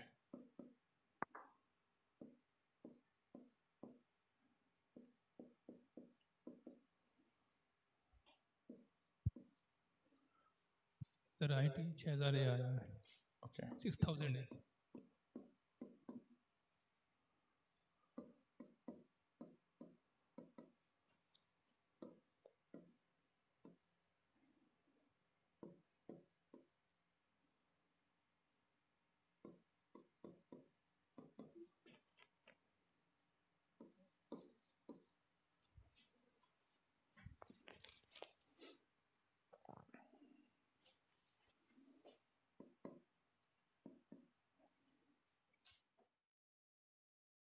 The IT is 6000 by A. 6000 divided by ए।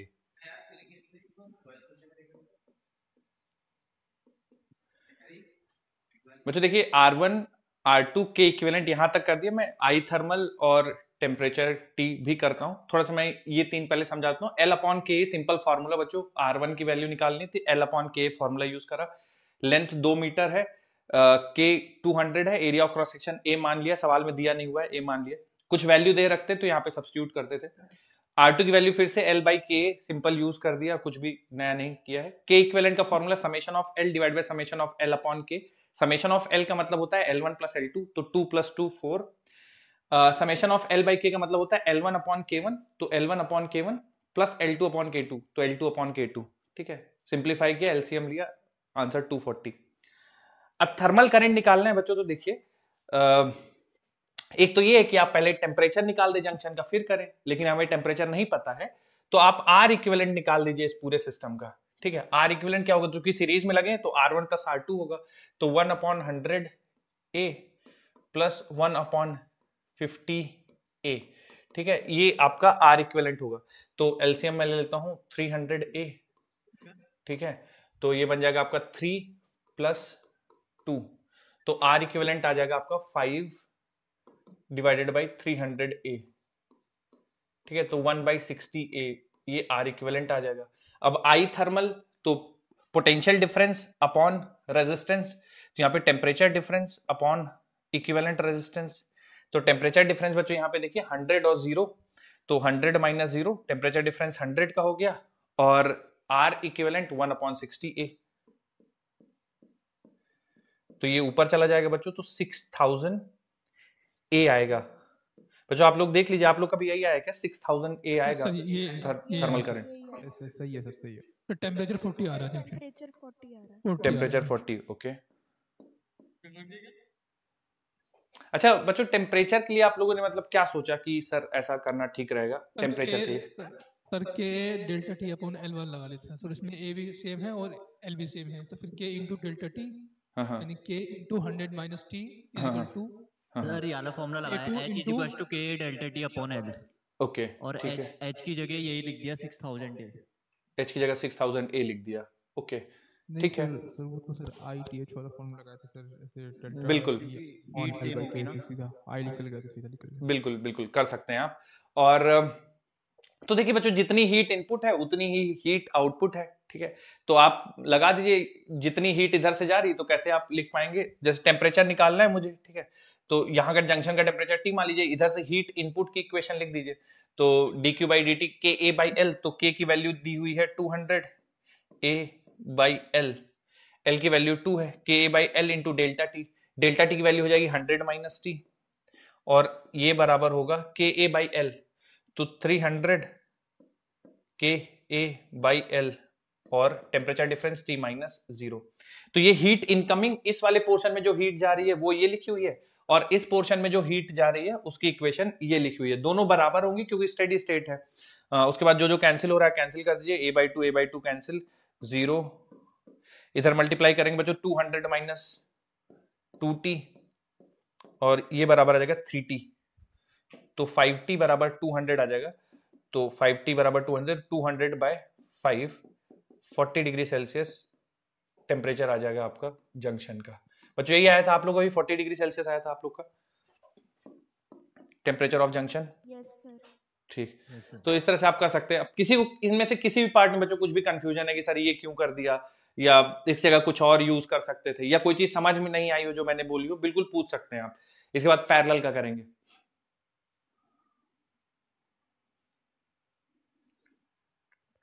सबसे कॉमन जो बच्चों पूछा जा सकता है वो के इक्विवेलेंट आपसे पूछा जा सकता है, तो के इक्विवेलेंट के लिए ध्यान रखिएगा, summation of L divide by summation of L by के।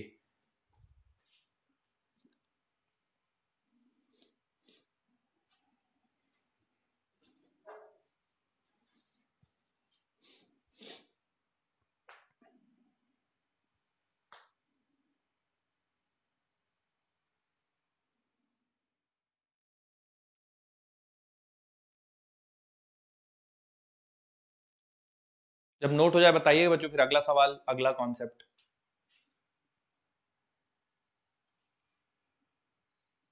जो लोग लिख चुके हैं वो ओके, जो लोग लिख चुके हैं बच्चों पैरेलल कॉम्बिनेशन डाल दीजिएगा, अगली हेडिंग पैरेलल कॉम्बिनेशन, जैसे ये सीरीज कॉम्बिनेशन था उसी तरह से अगला हेडिंग पैरेलल कॉम्बिनेशन।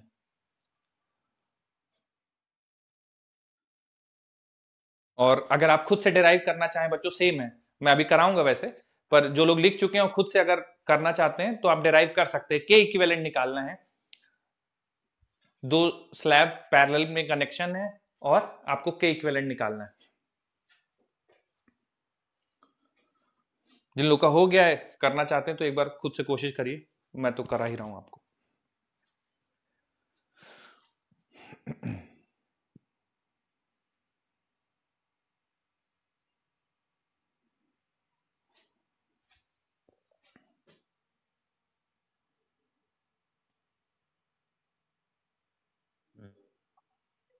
लिख रहे हैं अभी, हो गया, बदल दो स्लाइड, सर एक लाइन लिखिए लिखिए लिखिए।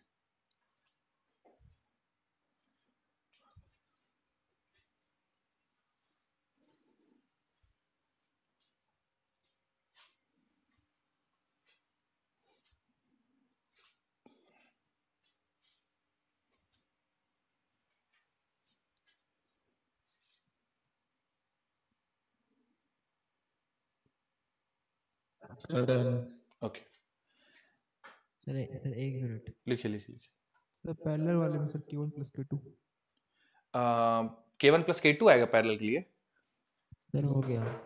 ओके आपने लेंथ भी सेम रख ली थी क्या भाई, जो K1 plus K? Okay yes sir. Length actually same रहेगी बेटा, एरिया अलग अलग ले लीजिएगा उसमें। ठीक है सर। तो एरिया हाफ हो जाएगा, लेंथ सेम रहेगा। एरिया A1 प्लस A2, चलिए मैं बता, एरिया A1 प्लस मतलब पहली वाली स्लैब का जैसे एरिया A1 है, दूसरे वाले का A2 है, तो नेट एरिया हो जाएगा A1 प्लस A2। चलिए मैं समझाता हूं थोड़ा सा। Equivalent thermal conductivity for heat flow through slabs in parallel. ठीक है, तो आप पूरा मत लिखिए, एक बार लिख चुके हैं आप, केवल पैरेलल कॉम्बिनेशन करके लिख लीजिए। ठीक है, पैरेलल कॉम्बिनेशन में देखिए क्या होगा, जैसे ये पहली स्लैब है, ठीक है, और उसके साथ हम लोग अटैच कर रहे हैं मान लीजिए दूसरी slab,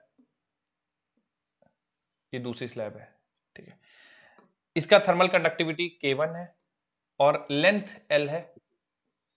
area of cross section इसका ऊपर वाली स्लैब का A1 है और दूसरी वाली स्लैब का area of cross section A2 है। थर्मल कंडक्टिविटी K2 है, लेंथ दोनों के बराबर L। अब हम K इक्विवेलेंट निकालना चाहते हैं, मतलब इन दोनों स्लैब्स को एक ऐसी स्लैब से रिप्लेस करना चाहते हैं जो कि बिल्कुल इसी स्लैब की तरह बिहेव करे। ठीक है, फिजिकली देखने में बिल्कुल ऐसी ही हो, फिजिकली देखने में ऐसी हो, मतलब A1 plus A2 area of cross section हो जाएगा टोटल। ठीक है, लेंथ ऐसे ही रहेगी, L रहेगी, और बस K1 और K2 की जगह हम लोग को K इक्विवेलेंट, ठीक है, दो स्लैब्स की जगह एक स्लैब यूज करना है। तो ठीक है, तो R इक्विवेलेंट पैरेलल कॉम्बिनेशन के लिए हम लोग लिखते हैं R इक्विवेलेंट किस तरह से, 1 upon R equivalent it is equal to 1 upon R1 plus 1 upon R2। ठीक है, तो 1 अपॉन R1, तो पहली वाले के लिए जब लिखेंगे तो L बाई के ए, तो आप लिखेंगे L divided by K1 A1 plus, जब दूसरे वाले के लिए लिखेंगे तो 1 अपॉन L अपॉन के ए, तो K2 A2। देखिए बच्चों ये समझ में आना चाहिए क्योंकि ये उल्टा R1 लिखा है ना, तो L अपॉन के ए, तो के ए ऊपर पहुंच जाएगा, R2 तो L अपॉन के ए, तो वो ऊपर पहुंच जाएगा।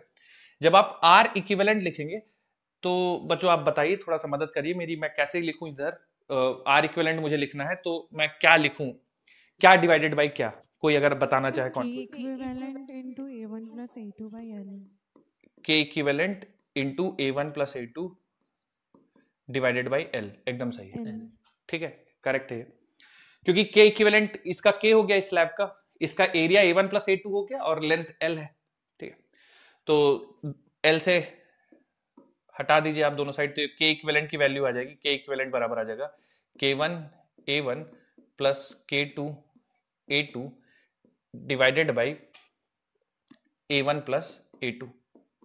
तो इसके लिए जो बच्चों फॉर्मूला बनेगा, अगर मान लीजिए दो या दो से ज्यादा स्लैब्स रखी हुई हैं तो आपको ध्यान रखना है summation of K A divided by summation of A, summation of K A divided by summation of A.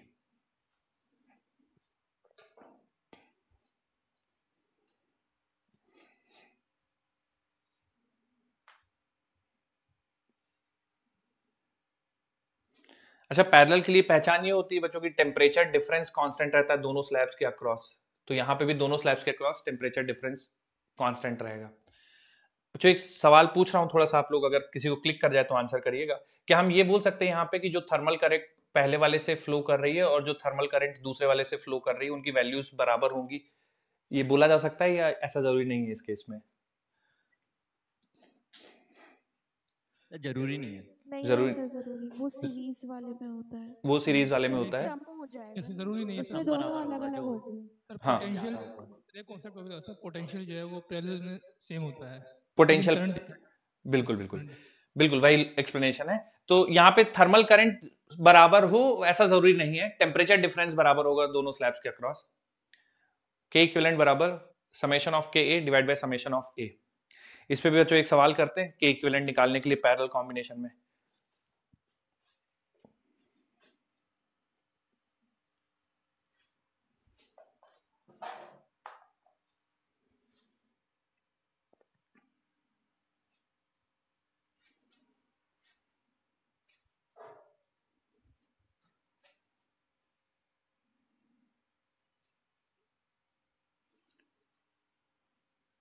Done sir. Okay,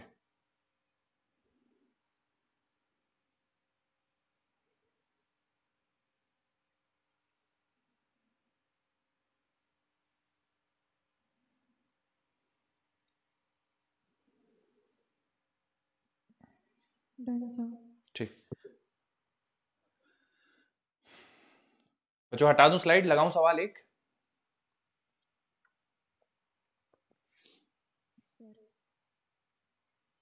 के इक्विवेलेंट का फॉर्मूला याद रखिएगा और बेसिक्स याद रखिएगा कि थर्मल करंट अलग अलग हो सकती है, टेम्परेचर डिफरेंस बराबर होने चाहिए, बाकी तो और कोई दिक्कत नहीं है। एक सवाल बच्चों करते हैं जिसमें के इक्विवेलेंट निकालने के लिए आपको बोला जाएगा, तो ध्यान से थोड़ा सा देखिए।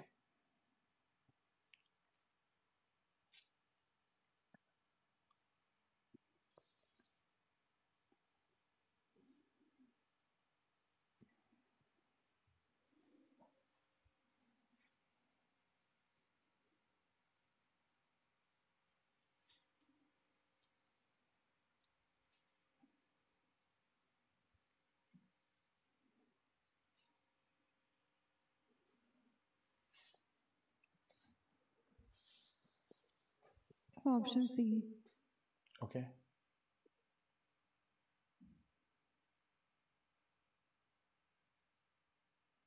सी option C. Sir option C, k1 plus k2 upon 2।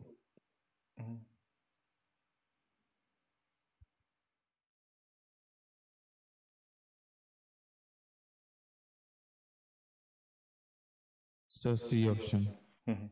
बाकी लोग भी कर लीजिए बच्चों, सबका आंसर आना चाहिए। स्ट्रेट फॉरवर्ड फॉर्मूला यूज करना है, कुछ भी इसमें नई तकनीक नहीं है।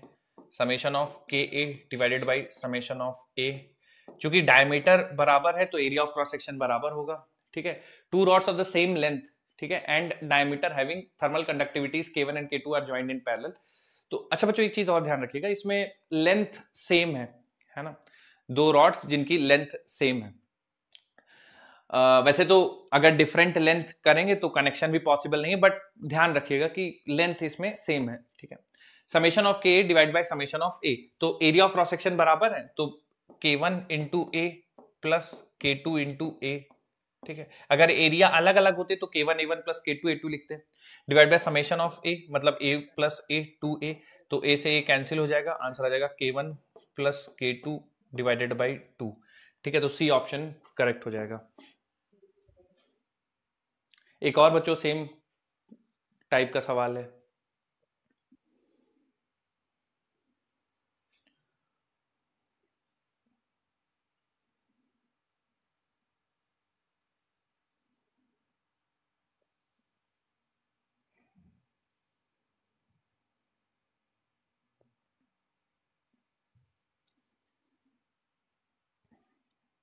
थोड़ा ध्यान से करिएगा बच्चों, इस सवाल को देख के पढ़ के आराम से।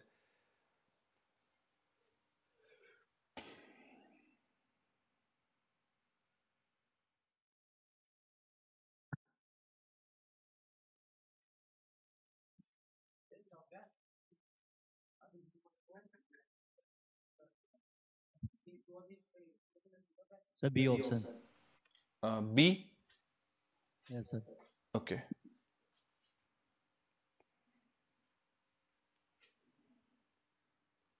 बाकी लोग अभी वेट कर रहा हूं बच्चों, इनका इनका आंसर आता जाए बताते जाइएगा। Sir B option. B, okay.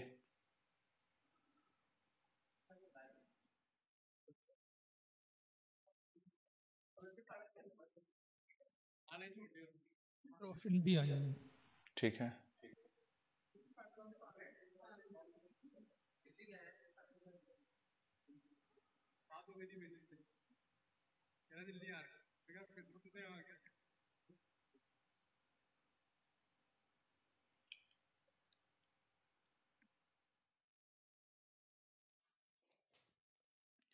बाकी लोग के आंसर आए बच्चों? सोनीपत पाठशाला आ गया आंसर आप लोग का?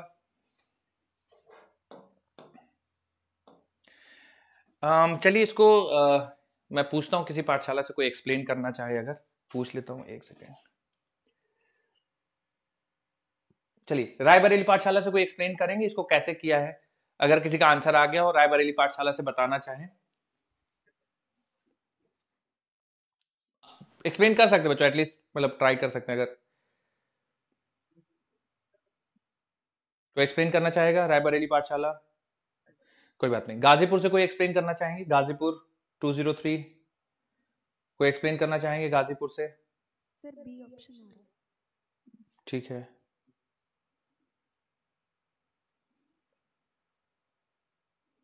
देवरिया से कोई एक्सप्लेन करना चाहेंगे? देवरिया पाठशाला 206। बच्चों ऐसा मत करो यार, तुम लोग आया नहीं क्या सवाल? सोनीपत, सोनीपत से कोई एक्सप्लेन करना चाहेगा? सोनीपत पाठशाला।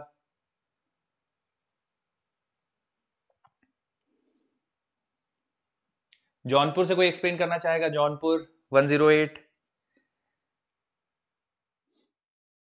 मुश्किल लग रहा है क्या बच्चों ये सवाल? हुआ नहीं है? हाँ, कोई करना चाहता है एक्सप्लेन? Yes sir. बताइए बताइए बताइए, कहां से कर रहे हैं आप एक्सप्लेन? सर जौनपुर। जौनपुर से, वेरी गुड, करिए करिए, बताइए। सर हमने इसको करने के लिए सबसे पहले K1 A1 plus K2 A2 upon K1 plus A1 किया था, और उसके लिए एरिया के लिए पाई आर का स्क्वायर और दूसरे एरिया के लिए 2 पाई 2 आर का square minus very good, pi R का स्क्वायर। गुड, तो उसी तरह से नीचे भी किया है। सही है, वेरी गुड। तो देखिए आप फॉर्मूला सीधा सीधा यूज करना है बच्चों, summation of k divide by summation of a। तो k1 a1 plus k2 a2 divide by a1 plus a2, ये आपका k इक्विवेलेंट की वैल्यू आ जाएगी। ठीक है, अब k1 इन्होंने किसके K1 अंदर वाले सिलेंडर के लिए बोला है, इसकी थर्मल कंडक्टिविटी K1 है और शेल की थर्मल कंडक्टिविटी K2 है। इनर रेडियस R है और आउटर रेडियस 2R है। तो जैसे हम लोग इनर वाले सिलेंडर के लिए लिख रहे हैं तो K1 A1 लिखेंगे, तो देखिए जरा, इनर वाले सिलेंडर का थर्मल कंडक्टिविटी K1 है और उसका जो एरिया हो जाएगा वो पाई R स्क्वायर हो जाएगा। देखिए बच्चों, जिनको तकलीफ थी भाई देख लीजिए, जो बाहर वाला शेल है जिसकी थर्मल कंडक्टिविटी K2 है तो उसका आप K2 लिखेंगे, ठीक है, और उसका जो एरिया लिखेंगे तो ये ध्यान से देखिएगा, इफेक्टिव एरिया लिखेंगे। इफेक्टिव एरिया मतलब ये बाहर वाला एरिया आप लिखेंगे, ठीक है, ये बाहर वाला एरिया, सराउंडिंग का एरिया। तो total area of cross section लिखेंगे तो पाई इंटू 2R का होल स्क्वायर हो जाएगा टोटल एरिया। ठीक है, उसमें से सिलेंडर वाले पार्ट का एरिया घटाएंगे क्योंकि आपको इफेक्टिव एरिया लिखना है, ये वाला एरिया लिखना है। ठीक है, तो माइनस कर दीजिएगा पाई इंटू आर स्क्वायर, ये इफेक्टिव एरिया आ जाएगा तो ये हो जाएगा 3 पाई आर स्क्वायर, है ना। 4 pi r square minus pi r square 3 pi r square. तो जो शेल का इफेक्टिव एरिया लिखेंगे वो 3 पाई आर स्क्वायर लिखेंगे और divided by total area L1 A1 plus A2, तो A1 प्लस A2 तो टोटल एरिया मतलब ये हो जाएगा, तो 4 पाई आर स्क्वायर हो जाएगा। तो 4 पाई आर स्क्वायर लिख दीजिए, जो कॉमन एलिमेंट्स है वो कैंसिल हो जाएंगे, पाई आर स्क्वायर। ठीक है, आंसर आ जाएगा K1 plus 3K2 divided by 4। K1 plus 3K2 divided by 4। काफी सारे बच्चों ने बी ऑप्शन बोला था, वेरी गुड। जिनका नहीं आया था बच्चों देख लीजिए एक बार फिर से, सवाल में कुछ भी ऐसी चीज नहीं थी जो परेशान कर सकती थी आपको। फॉर्मूला याद रखिएगा, summation of k divide by summation of a। तो सीरीज कॉम्बिनेशन, पैरेलल कॉम्बिनेशन, दोनों के k इक्विवेलेंट का फॉर्मूला दिमाग में रखिएगा। और कुछ सवाल कराता हूं मैं आपको। A2 की वैल्यू बता दीजिए। A2 की वैल्यू देखिए, A2 मतलब शेल जो बाहर है ना, जैसे अगर मैं इसका आपको साइड व्यू दिखाऊं तो साइड व्यू कुछ इस तरह से होगा। ये अंदर आपका सिलेंडर हो गया K1 वाला और ये बाहर के साइड आपका शेल है। ठीक है, तो ये बाहर शेल है, ये बाहर वाला शेल है और अंदर वाला आपका ये सिलेंडर है। ठीक है, ये सिलेंडर है। तो इसका जब आप एरिया रखेंगे, ठीक है, तो इसका एरिया, चूंकि इसकी रेडियस r है तो इसका एरिया पाई आर स्क्वायर हो जाएगा। जब शेल का आप एरिया रखेंगे तो आपको ये वाला एरिया रखना है, टोटल एरिया नहीं रखना, क्योंकि टोटल में मटेरियल नहीं है। शेल वाला जो मटेरियल है K2 थर्मल कंडक्टिविटी का, वो केवल इस रीजन में है, तो इसका एरिया कैसे निकालेंगे? टोटल एरिया निकाल के, ठीक है, टोटल एरिया मतलब ये वाले रेडियस, इस पूरे एरिया को निकाल के इसमें से सिलेंडर वाला माइनस कर देंगे। तो टोटल एरिया ये है पाई इंटू 2R का होल स्क्वायर, ये पूरा एरिया दे देगा, उसमें से सिलेंडर वाले को माइनस कर देंगे, तो रिमेनिंग एरिया जो होगा वो शेल का एरिया बन जाएगा 3 pi r square. Okay sir. एक और सवाल कराता हूं बच्चों आपको, सेम पैरेलल कॉम्बिनेशन पे ही बेस्ड है, वो भी एक बार देखते हैं क्या क्या है।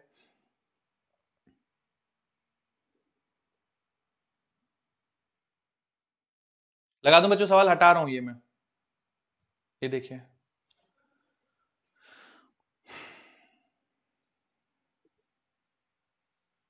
सर। हाँ हाँ सर कर रहे थे अभी, कर रहे थे।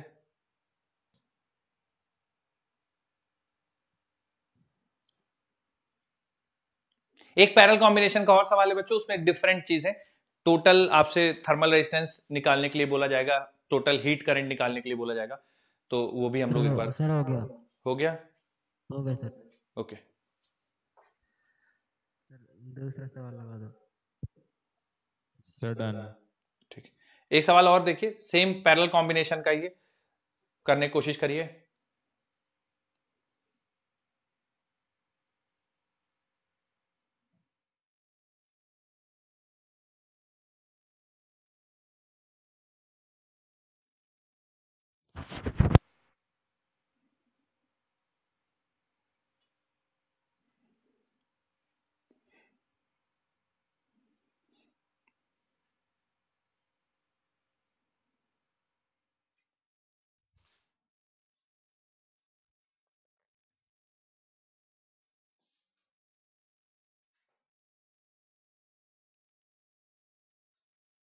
टोटल थर्मल करंट निकालना है और रेशियो बताना है थर्मल करंट का।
सर 2.4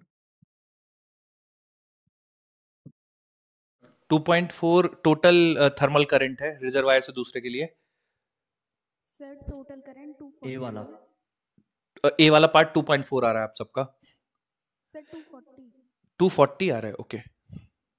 और सर रेशियो 2:3 आ रहा है। 2:3 आ रहा है, ओके।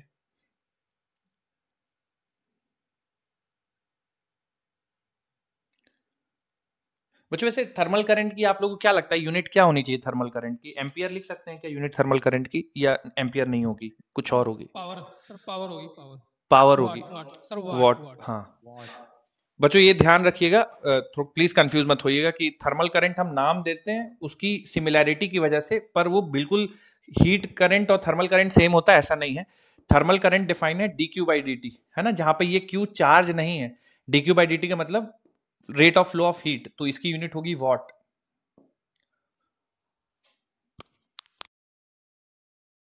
दो आंसर आए हैं, एक आंसर आया पहले पार्ट का 240, एक का 2.4 आया। थोड़ा देख लीजिए आप लोग, और जो भी कुछ आंसर आ रहे हैं बताना चाहें बताइए।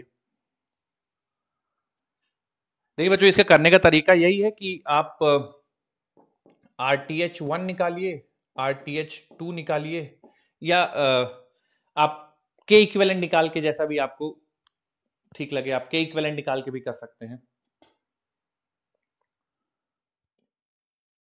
K इक्विवेलेंट निकाल के और फिर लेंथ और area.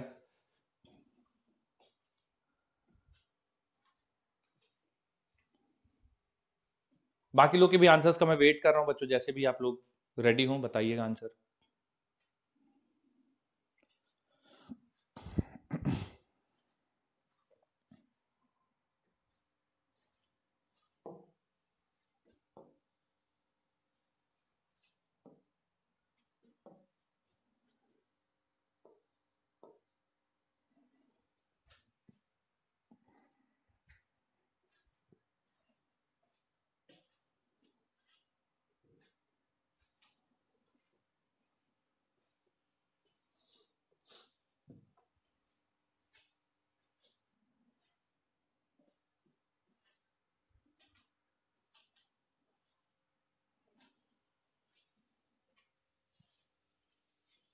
Ratio 2 3:2, okay B option. Okay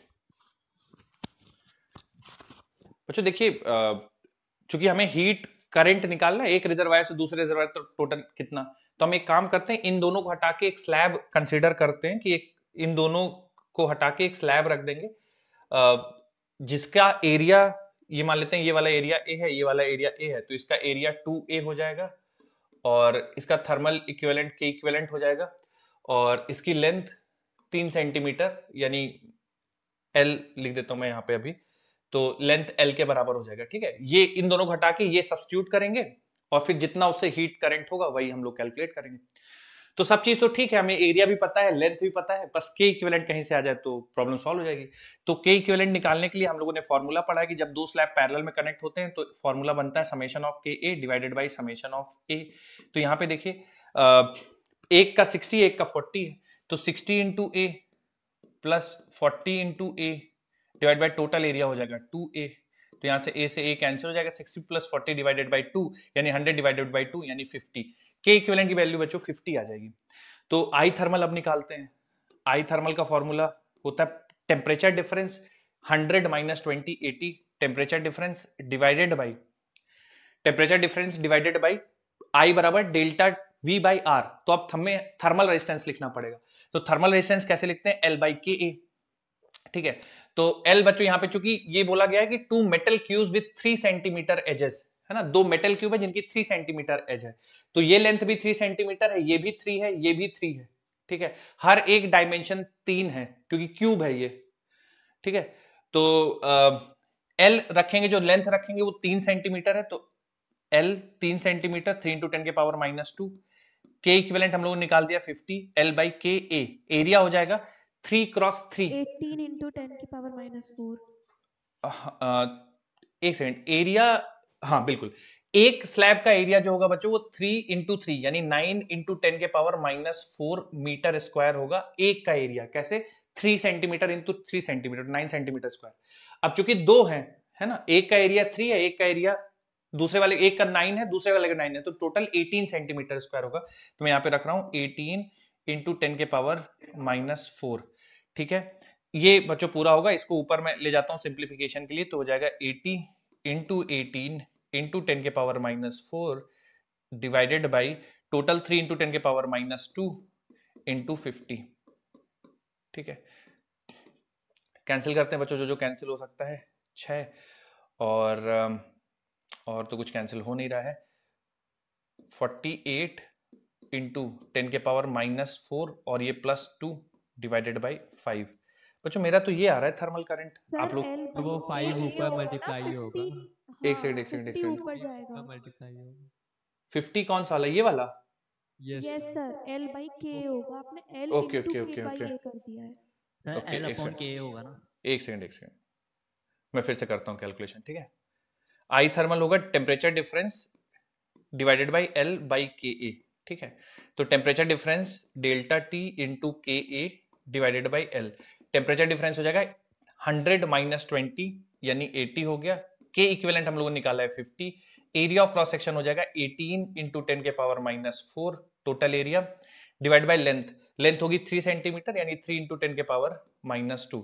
तो 3 से कैंसिल करेंगे 6 और 10 के पावर -2 ऊपर जाएगा तो -2 बचेगा, -2 इन दोनों को ले जाएगा तो 8 45 40 6 240 वॉट थर्मल करंट आएगी। ठीक है, ये तो हो गया बच्चों कैलकुलेशन। मैं थोड़ा सा और आपको समझाता हूं। देखिए, ये जो इन दो स्लैब की जगह एक ये स्लैब रखना है। ठीक है, तो इन दोनों को आप हटाएंगे और ये वाली स्लैब रखेंगे तो लेंथ जो होगी वो इसी 3 सेंटीमीटर के बराबर होगी, और जो एरिया होगा, चूंकि इसका एरिया ए है, इसका एरिया ए है, तो ये टोटल 2a हो जाएगा। ठीक है, तो या तो आप इसका थर्मल रेजिस्टेंस अलग से निकाल के delta T by R thermal कर दीजिए। यहां पे जो मैंने लिखा है ये आर थर्मल है।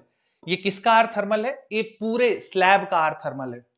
ठीक है, तो पूरे स्लैब का आर थर्मल हो जाएगा एल डिवाइडेड बाई के इंटू ए। तो के की जगह रखेंगे के इक्विवेलेंट और एरिया की जगह रखेंगे 2 इंटू ए। ठीक है, एरिया चूंकि एक डायमेंशन 3 सेंटीमीटर है तो जो एरिया होगा वो 3 इंटू 3 यानी 9 सेंटीमीटर स्क्वायर, इसलिए 9 इंटू 10 की पावर -4 मीटर स्क्वायर होगा एक क्यूब का एरिया। चूंकि 2 क्यूब है तो 2a आपको लिखना पड़ेगा। ठीक है, तो इस तरह से पावर -4 अपॉन 10 की पावर -2। हाँ यहाँ पे भी तो 2.4 नहीं आएगा? नहीं एक्चुअली ना मैं बताता हूँ इसको। 10 के पावर -4 था, ये ऊपर जाएगा तो -2 बचेगा यहाँ पे, और -2 इन दोनों जीरोस को ले जाएगा। जो 80 और 50 वाले जीरोस थे वो जीरो चले जाएंगे 10 के पावर -2 से। ठीक है, तो समझ गए? Yes sir. आपने कहीं पे कोई कन्वर्जन शायद गड़बड़ हो गई होगी, कहीं पे कन्वर्जन में देख लेना। तो थर्मल करंट बच्चों 240 वॉट आएगी। देखिए, मैंने कोशिश करी है समझाने की, फिर भी अगर किसी के दिमाग में कुछ डाउट हो कि सर ये क्यों कर दिया, ऐसा कैसे हो गया, तो आप बिल्कुल पूछ सकते हैं। ठीक है, बढ़िया सवाल। फिर दूसरा पूछा गया बच्चों ratio of thermal current carried bye copper cube two that carried bye aluminium cube. इसके लिए बच्चों आप लोगों ने क्या सोचा बी पार्ट करने के लिए? मैं यहाँ पे सॉल्व करता हूँ। K1 upon K2 delta H1 upon H2 is equal to K1 upon K2. Okay, H1 upon H2 is equal to K1 upon K2। कोई इसका एक्सप्लेनेशन देंगे बेटा? ठीक है, क्या सोचा, मतलब ये कैसे आ गया H1 upon H2 बराबर? एरिया भी सर सेम है दोनों का, राइट, और लेंथ भी सेम है, राइट, और टेम्परेचर डिफरेंस भी सेम है। राइट, ठीक। देखिए बच्चों, जब आप लोगों पे पढ़ते होंगे कि जब थर्मल रेजिस्टेंस की हम लोग बात करते हैं या थर्मल करंट की बात करें या हीट करंट या इलेक्ट्रिकल करंट की बात करें, तो जब दो रेजिस्टेंस पैरेलल में कनेक्ट होते हैं तो जो थर्मल करंट या इलेक्ट्रिक करंट दोनों में जो रेजिस्टेंस का इनवर्सली प्रोपोर्शनल होता है, क्योंकि टेम्परेचर डिफरेंस सेम है ना, तो I inversely proportional to R होगा। तो अगर आप I1 अपॉन I2 करेंगे तो ये बराबर हो जाएगा R2 अपॉन R1 के। ठीक है, अब यहां पे अगर जो थर्मल रेजिस्टेंस की अगर आप बात करें तो थर्मल रेजिस्टेंस होता है L अपॉन KA। ठीक है, अब जो दो ये थर्मल रेजिस्टेंसेस है ना, दोनों के लेंथ बराबर है और दोनों के एरिया बराबर है, यानी जो रेजिस्टेंस है थर्मल रेजिस्टेंस वो इनवर्सली प्रोपोर्शनल है K के।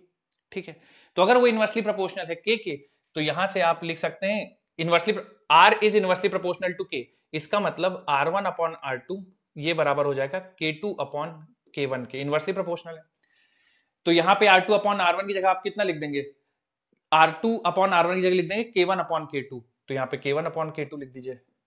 ठीक है, तो जैसे आपको current through aluminium to current through copper निकालना है, current through aluminium to current through copper, तो I1 है तो यहां पे लिखेंगे आप thermal conductivity of aluminium to thermal conductivity of copper. तो थर्मल कंडक्टिविटी ऑफ एल्यूमिनियम 40 है, थर्मल कंडक्टिविटी ऑफ कॉपर 60 है। तो एल्यूमिनियम की है 40, कॉपर की है 60, तो 40 डिवाइड बाय 60, तो ये आंसर आ जाएगा 2/3, 2:3 होगा। Thermal current through aluminium to thermal current to copper it is 2/3। Note कर लीजिए बच्चों, फिर भी किसी को कुछ डाउट है, कोई भी चीज समझ में नहीं आई है, पूछ लीजिए। सर इसमें कॉपर टू एल्यूमिनियम पूछा है। थर्मल कंडक्टिविटी क्या पूछा है? The ratio of thermal current carried bye copper, तो कॉपर टू एल्यूमिनियम हो जाएगा 3:2। ठीक है, तो बी पार्ट का आंसर आ जाएगा 3:2, है ना। Thermal current carried bye copper two aluminium, तो कॉपर टू एल्यूमिनियम करेंगे तो 3/2 आ जाएगा, एल्यूमिनियम टू कॉपर 2:3 है।